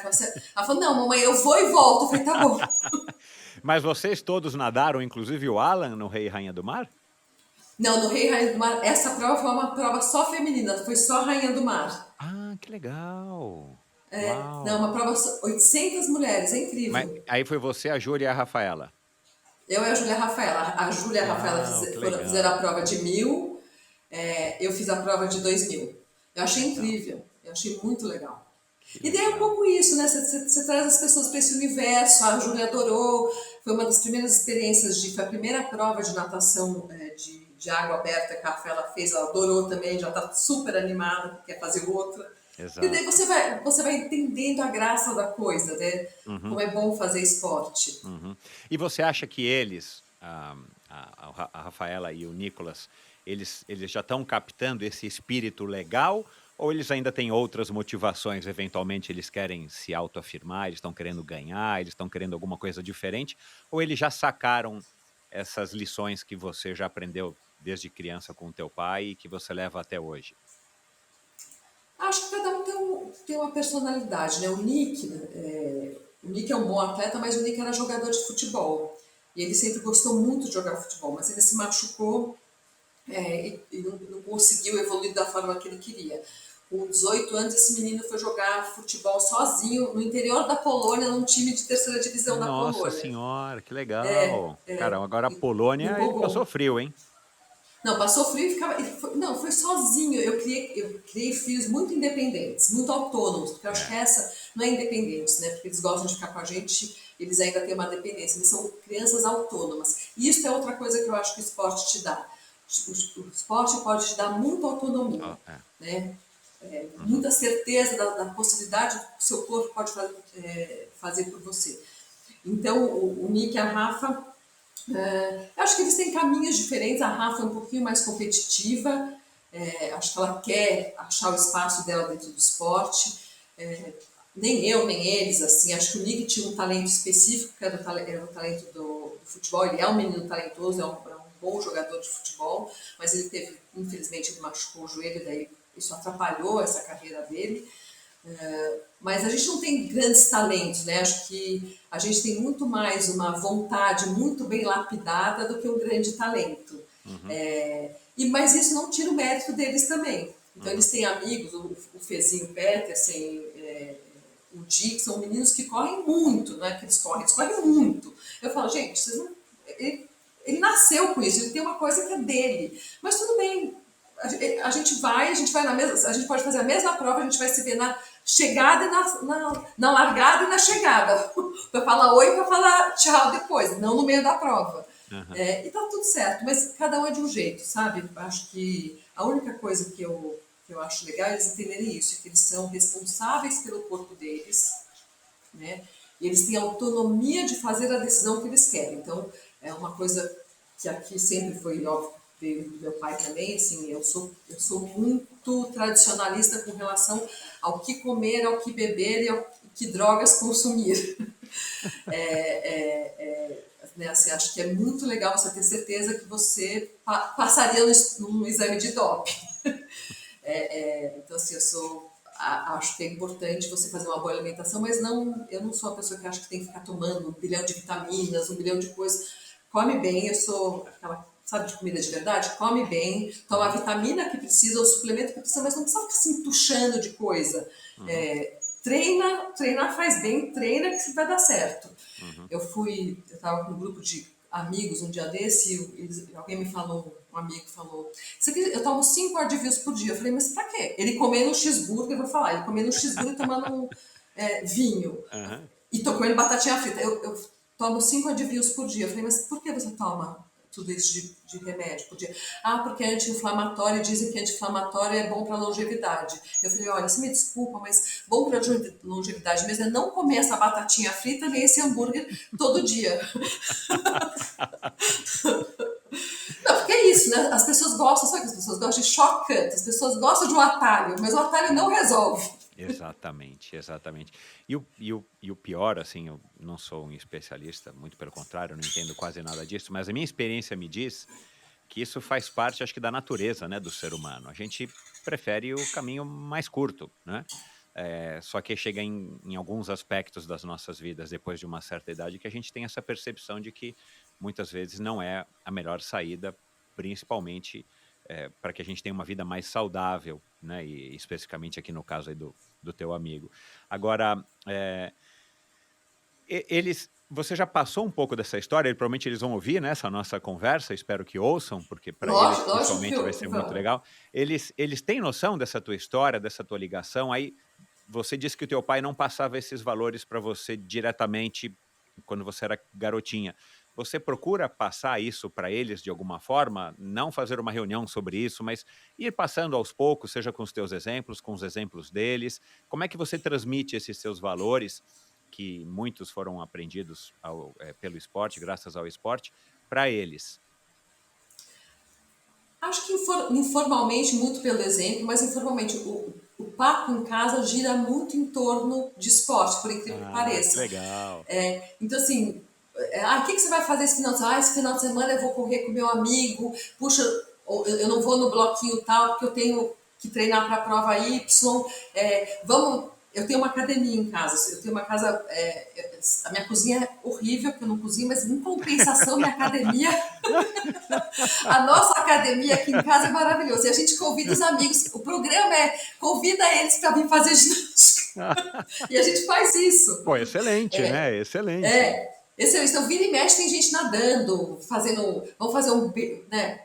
Faz rolo, entra na piscina para nadar. Então, assim, a nossa vida vira em torno do esporte, né? Então, não sei se a gente fala muito sobre isso, a gente fala muito sobre doping, a gente fala do ciclano, do beltrano, ou a gente está numa prova, aconteceu alguma coisa, fala, ai, poxa, ciclano ou beltrano se deu tão bem, pô, mas na verdade, assim, eu acho meio sacanagem, porque eu sei que a ciclana, o beltrano toma aquilo, toma isso, fala, isso é uma sacanagem, mas o problema é dela, não é de vocês. Façam vocês o melhor. Em algum momento, esse preço se paga, né? Eu acho que tem 2 preços que se pagam. Ou você fazer esporte agora, você gastar o seu tempo agora para fazer esporte, com certeza você não vai precisar gastar o seu tempo para cuidar da sua saúde quando for mais velho, né? E é a mesma coisa, se eu me entupir de coisas ilícitas ou de coisas, né, que a gente não sabe exatamente, que parecem muito boas, mas que não são comprovadas quais são os efeitos colaterais, talvez você pague uma penitência lá para frente por ter usado. Então, mas sim, assim, a gente gosta do esporte limpo, a gente gosta do fair play, né, em todos os sentidos, assim, fazer as coisas do jeito certo. Eu tenho uma frase que eu sempre falei para meus filhos, eles viram e mexem, eles falam, tirando sarro de mim, mas o certo é certo mesmo que ninguém esteja fazendo. Legal, né? Gostei. Ô, Renata, e quem eram e quem são as suas referências, as suas inspirações? De uma maneira geral, não necessariamente no esporte. Ai, Então, vou te contar que minhas inspirações são pessoas mais do cotidiano. É Legal. óbvio que eu tenho inspirações de grandes astros, como Pelé, por exemplo. Pelé é um cara que eu conheci pessoalmente, adorava ele, fiquei muito chateada com a partida dele, mas eu achava ele um cara leal, ele foi leal ao time dele desde sempre. Eu amo lealdade, acho que lealdade é um atributo, é uma qualidade muito importante das pessoas. Então eu sempre achei ele leal, então eu sempre gostei muito. Mas ele é um grande astro, o Usain Bolt, o Kipchoge, que eu acho incrível a forma como ele corre. Mas no dia a dia eu me inspiro nas pessoas do cotidiano, assim, vou Vou te dar um exemplo. Eu faço aula de academia no Clube Pinheiros há muitos anos e tem um casal que eles fazem aula há muitos anos juntos, há muitos anos são um casal, eles estão sempre lá. Eu falo, gente, isso para mim é uma inspiração. Eles têm, eu vou chutar que eles têm mais de 85 anos, estão sempre fazendo esporte, sempre fazendo sua ginastiquinha, pega o pezinho pequenininho. Isto me inspira, né? Isso me inspira muito. Uhum. Aquela senhora que faz, imagina, eu faço aula de step no Clube Pinheiros, que é uma coisa que ninguém mais faz, mas é maravilhoso. A aula de aeróbica com step. Maravilhoso. E tem, na verdade, infelizmente ela nos deixou, mas ela, por anos, era uma senhora que ia todos os dias, ela é impecável, com o cabelo arrumado, brinco, maquiada, coisa mais. Ia lá fazer a aula dela, estava sempre no Clube Pinheiros. E uma vez ela estava de peruca, eu falei, nossa, Deise, como o seu cabelo ficou, como você tá bonita, hoje veio toda arrumada. Ela falou, não, Renata, é que eu estou fazendo uma quimioterapia, olha que inspirador, eu estou fazendo uma Olha. quimioterapia, mas eu gosto de ficar bonita. Então eu vim aqui com a minha peruca e faço aula de peruca, mas se ela ficar torta, você me avisa. Não, tem algo mais inspirador? Não, não tem nada mais inspirador. Uma pessoa que está com uma doença séria, mas que não deixou a aparência dela ser um impedimento, não deixou de ir para a aula de ginástica. Isso eu acho muito inspirador. São essas pequenas coisas do cotidiano, sabe? O pedreiro da frente da minha casa que ele corria São Silvestre.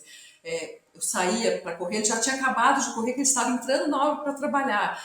Então, assim, eu acho isso maravilhoso, porque quando alguém fala, ai, não, mas eu não tenho tempo, eu não tenho não sei o que, eu falei, ah, não, mentira, é só arranjar. E eu dou esse exemplo, imagine, o pedreiro da frente da minha casa, ele vem de ônibus, demora 2 horas para chegar, ele chega aqui, acorda às 4 da manhã, mas ele corre, o que ele tem que correr, porque ele gosta de treinar, trabalha e depois vai para casa. Então, assim, é só se arranjar um espaço aí na agenda. Então, eu me inspiro muito nesses pequenos ídolos do dia a dia, sabe? Gente que às vezes é invisível para a maioria das pessoas, mas que é muito visível para mim. Uhum. Legal. E o que que você considera assim a parte mais legal de ter uma vida ligada ao esporte? Assim, o que que mais te motiva? O que que te faz acordar cedo e ir para o seu treino, para o seu trabalho, enfim, se dedicar à tua profissão? O que que te move? O que me move, olha, eu acho que eu não sei se eu tenho vitalidade por conta do esporte ou se eu tenho esporte por conta da vitalidade, ou se eu faço esporte por conta da vitalidade. Mas a minha vitalidade, eu sou uma pessoa muito vital, assim, eu tenho uma presença, eu faço as coisas acontecerem, eu gosto de olhar a vida de uma forma positiva, eu tenho uma energia vital que eu acho que pode contagiar e inspirar os outros. Então, essa é a minha grande vaidade.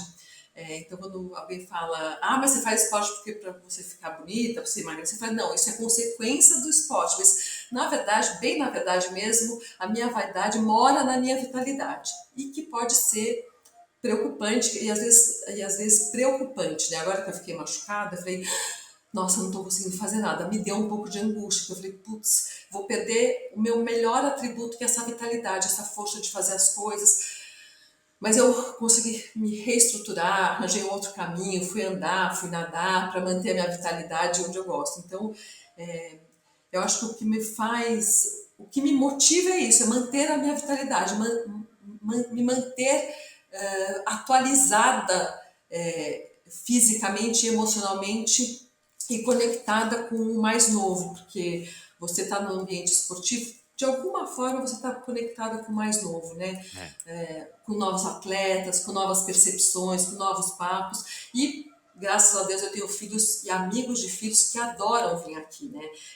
E é uma troca muito positiva. Então, acho que eu gosto de fazer esporte para manter a minha vitalidade. Uhum. Quando você pensa em sucesso, em quem que você pensa? Em sucesso, putz, preciso pensar aqui. Em sucesso.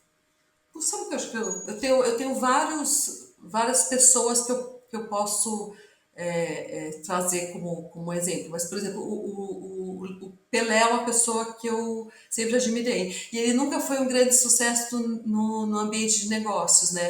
Uhum. Mas ele foi um sucesso internacional pelas características e acho que por essa condição dele ser uma pessoa que falava com todo mundo, que era acessível a todo mundo, ser um astro que brilhava, mas não precisava ofuscar o brilho do outro, ele tinha o seu brilho próprio. Então, eu acho que ele acho que é um bom exemplo de sucesso para mim. Uhum.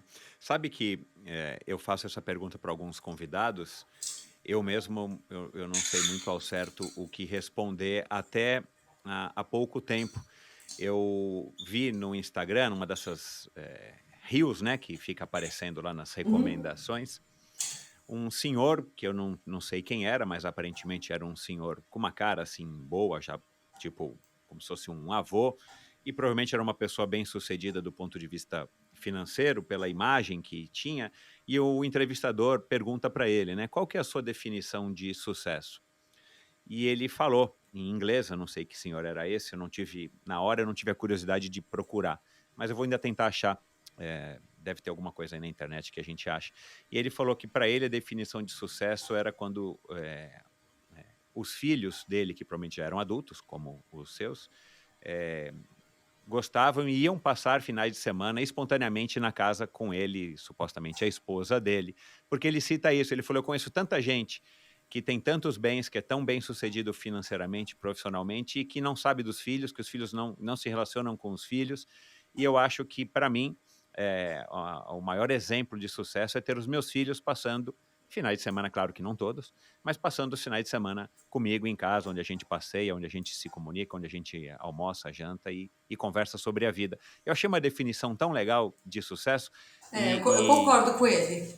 Então, e você falou um pouco disso, você tem esse relacionamento com os teus filhos, né? E Eu tenho. eu conheço alguns pais que são privilegiados e que têm relacionamentos desse tipo. Por exemplo, o Cid Lopes Cardoso, né, que você conhece, que foi para os Estados Unidos graças aos filhos. Eu falei com ele ainda agora recentemente, ele tem um relacionamento muito próximo com os filhos.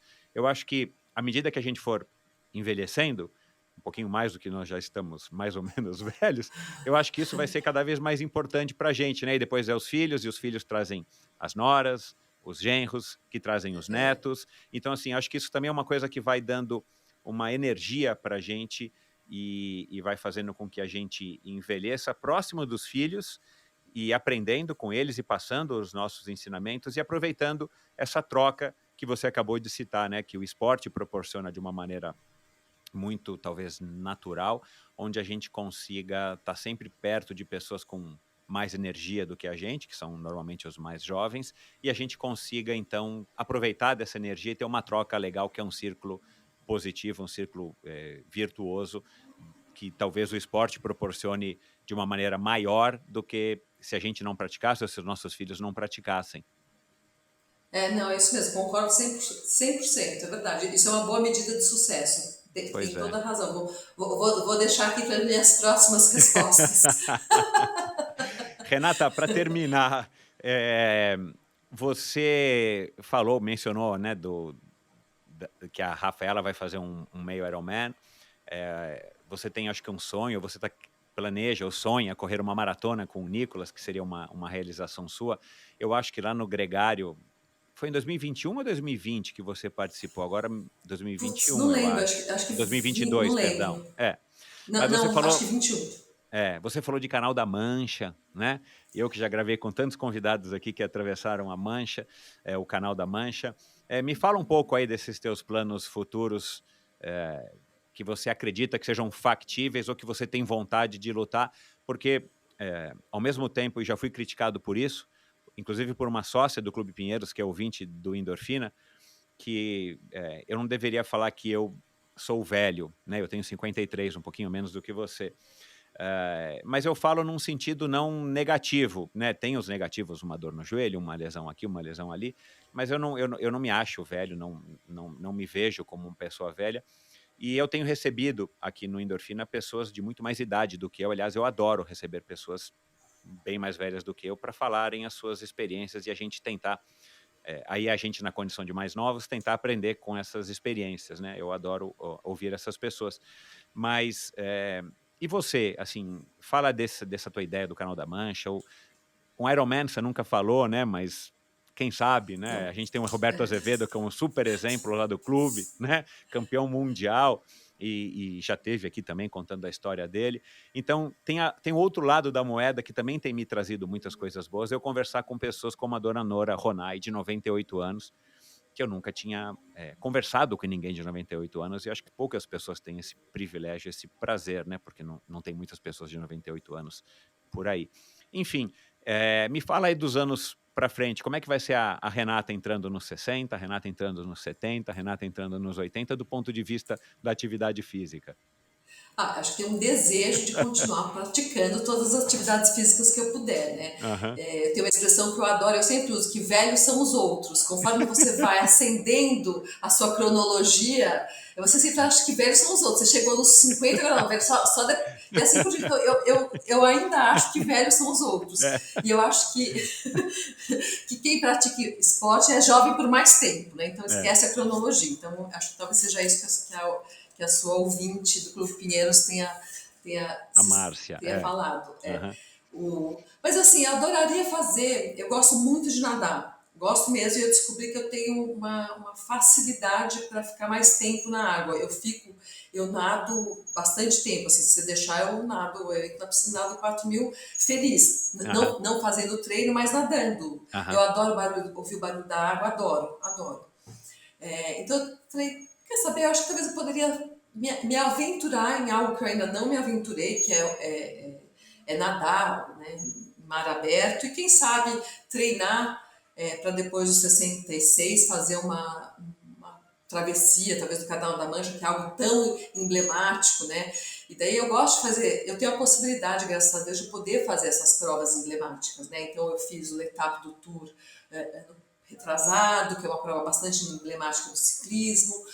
Então tá aqui Não no do meu Rio, da radar. França, né? Porque você participou do da França e do Rio, Eu fiz os dois do Rio e fiz o da França, que foi um grande desafio, maravilhoso. Não foi a montanha mais difícil que eu fiz, a montanha mais difícil que eu fiz é uma história 100% particular, porque não era uma prova, mas era uma montanha na Espanha que fez parte da Vuelta de 2013, uma montanha muito difícil. Eu fui com a Ala, a gente sempre viaja O agora de Angliru? bicicleta.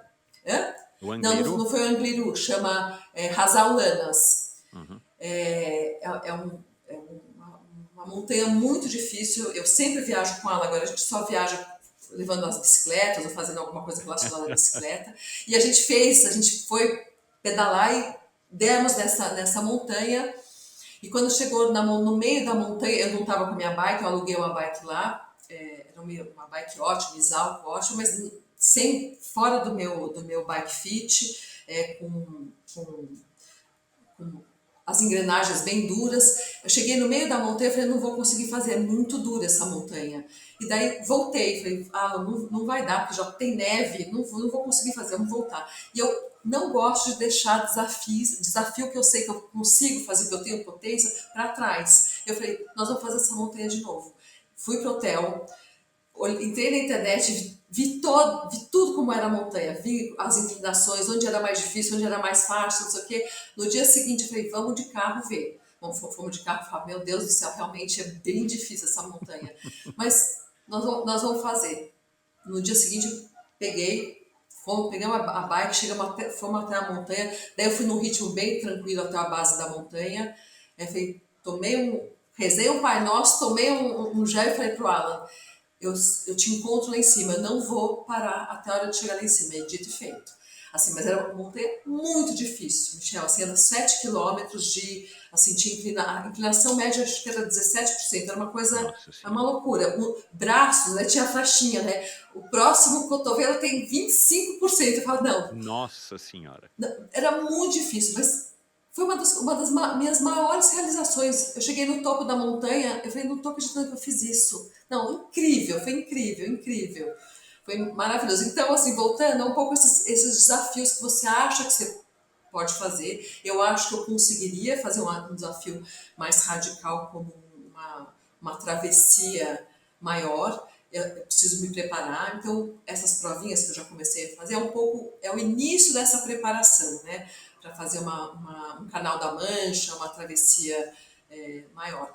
Eu gosto muito, né? Eu fiz a Rainha do Mar, tudo bem, fiz só os 2.000 metros, mas eu gosto de andar no mar. Então, acho que seria alguma coisa que eu poderia deixar no meu radar e alimentar, agora bem inicialmente, fazendo pequenas experiências, fazendo uma provinha aqui, uma ali, entendendo como funciona, até uma hora que eu vá chamar alguém para me ajudar e me treinar para fazer. Mas está no meu radar. Depois dos 66 anos, porque eu não sei se esse recorde foi quebrado, mas eu acho que a última mulher que fez o Canal da Mancha, ela tinha 66 anos. Então eu falei, vou fazer depois dela.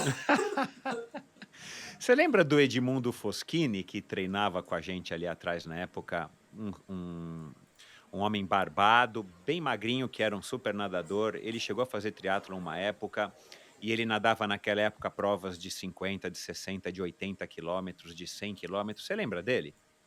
Sabe que eu não lembro, Michel? Eu já gravei com ele lá atrás. Ah, Ele também era vou um retomar para ver. pinheirense. E ele me disse, eu devo ter gravado com ele em 2020, talvez 2019. Foi uma das gratas surpresas que o Endorfina me proporcionou. Alguém me falou dele, algum ouvinte, algum convidado, e eu falei, puxa, eu conheci, né, o Edmundo lá atrás, trouxe ele, e ele tem em 2019, 2020, quando nós gravamos, ele disse que tinha o sonho, ele fez algumas travessias grandes, internacionais, ele tem o sonho, até preciso resgatar a conversa com ele, de fazer o Canal da Mancha antes dos 70. Ou para comemorar os 70 anos ou antes dos 70, porque eu descobri agora recentemente que 70 anos é o limite de idade para você atravessar o Canal da Mancha. Eu não sei o quão rigoroso é essa imposição. Porque você sabe que tem uma associação que rege, né, a travessia do Sei, Canal da sei. Mancha. Não é só chegar lá e sair Sei, sei. nadando, né? Não, eu sei, não, É, tem todo um protocolo que você tem que fazer, você tem que ter feito algumas exato, provas antes, não é se exato. atirar lá e fazer. Porque a E chance de se atirar lá e fazer e não sair vivo é gigante, é né? grande, é grande. E agora, recentemente, eu descobri também, graças aos ouvintes, e gravei já com o Joel Krieger, que teve agora recentemente no Clube Pinheiros, que vai, né, e eu acho que esse ano ele vai conseguir, estou botando fé que ele vai conseguir, já tentou 3 ou 4 vezes, e ele vai atravessar o Canal da Mancha agora no meio do ano, depois de ter chegado ao Everest, né, no ano passado, e ele vai fazer isso esse ano de 2023 com 69 anos, que ele disse que é a última chance dele tentar atravessar justamente por conta dessa barreira de 70, e é uma pessoa que voltou a praticar esporte depois de 30 anos parado aos 50. Então, Olha que você interessante. ouve a história dele porque é fantástica, cara. Ele tem um livro muito legal e aí ele se classificou agora para o Mundial do Ironman no Havaí, né? Então ele vai em 2020, não sei se é 2023, que agora mudou, não é mais no Havaí, é em Nice, mas eu tô achando que ele vai conseguir mudar a vaga dele para 2024, porque ele também tem o sonho de escalar o Everest, que já escalou, atravessar o Canal da Mancha e ele quer ser campeão da categoria dele no Ironman do Havaí, como foi Roberto Azevedo, né? Então eu apresentei os dois, eles estão trocando mensagens e fazendo intercâmbios. O Roberto para aprender a nadar melhor e o Joel para poder aprender a pedalar melhor, já que o pedal é a parte fraca dele. Mas tudo isso para dizer que, puxa, você com 56, dizendo, com essa base esportiva que você tem, e você nunca parou, dizendo que você quer atravessar o Canal da Mancha algum dia no futuro, eu acho que é perfeitamente factível. Então leia o livro do Joel, ouça a minha conversa com o Joel Krieger, porque com certeza vai aumentar um pouquinho mais essa chama que você tem dentro de você, de quem sabe um dia atravessar a Mancha, o Canal da Mancha.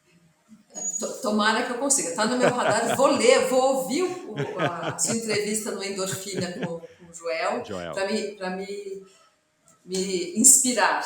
Não é tão trivial, né? Mas, não, nem um pouco. Não é trivial. Mas que deve ser gostoso, deve ser. Essa é uma vitória Deve ser espetacular fazer isso. Mas vamos lá, tá aqui no meu radar. Ainda estou mantendo ela no radar. Espero que continue. Ironman não voltar ao triatlo, não meio Ironman, né? Ou voltar a participar de provas. Sabe que se a terceira pessoa que me pergunta se eu vou voltar, eu tenho meio dúvidas, mas talvez para acompanhar algum filho meu, talvez, assim, eu não tenho tanta certeza. Eu faço os 3 esportes separadamente, né? Eu corro, Então. nado, mas é que hoje eu corro muito mal, hoje em dia. Eu não corro mais tão bem. Talvez, e também se bem ou mal tem uma coisa relativa, né? Exato, então. Então, eu não... Essa prova de São Paulo aqui na USP, que acho que vai ser setembro esse ano, eu não sei mais se tem vaga. Seria tão legal, pô, você voltar a nadar na raia olímpica, que não é a experiência mais prazerosa do mundo, mas você está em casa. Você vai pedalando para a USP, você vai correr dentro da USP, que provavelmente faz anos que você não corre, e você vai pedalar pela Marginal. Pensa, porque também ia ser uma história interessante. E não importa o ritmo que você vai correr, né? Não, eu vou pensar. O último triatlon que eu fiz foi na USP. Então. Quando eu encerrei minha carreira foi na USP. Então, olha lá. Que era um dia que estava um super frio.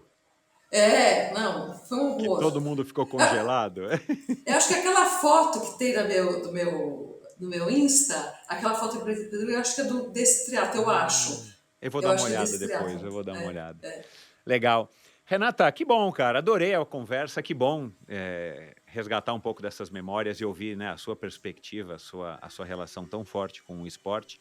E mais legal ainda saber que você conseguiu carregar isso ao longo dos anos e passar para os seus filhos e de uma maneira tão bacana e tão natural, né? Que bom, privilegiada você, o Alan, de terem constituído uma família tão bacana e estarem vivendo o esporte dessa maneira como você acabou de relatar aqui. Foi um prazer, muito obrigado, adorei. Nossa, eu que adorei, eu que agradeço muito esse convite. Foi uma oportunidade minha de resgatar essas informações, porque como eu te contei, eu não coleciono nada e não guardo nada. E por muitas vezes recusei medalhas, então eu não tinha esses arquivos. Foi um momento ótimo de eu revisitar o que eu fiz no ambiente de esporte. Foi muito legal, foi um grandíssimo e feliz convite. Eu agradeço muitíssimo, espero que esse papo aqui da gente também inspire outras pessoas, né? Esse a é o sair objetivo. do sofá, fazer qualquer coisa. Né? Eu sou uma mulher mais velha, a gente fala mais velha, mas mais velha tem a ver com essa cronologia, né? Tem uma coisa que eu gosto de falar, que eu sou menopausada, as mulheres têm uma relação difícil com a história de ter menopausa, mas nunca foi impedimento, né? Então acho que é importante falar que sim, você pode fazer qualquer esporte, qualquer momento do tempo, independente da sua idade. Mas muitíssimo obrigada, Ju. Amei, Michel, para participar. Que bom, obrigado você, Renata. Saúde para vocês todos por aí. Para você também, um beijo grande. Outro, tchau, obrigado. Tchau. Gostou do vídeo? Dê o seu like e deixe o seu comentário.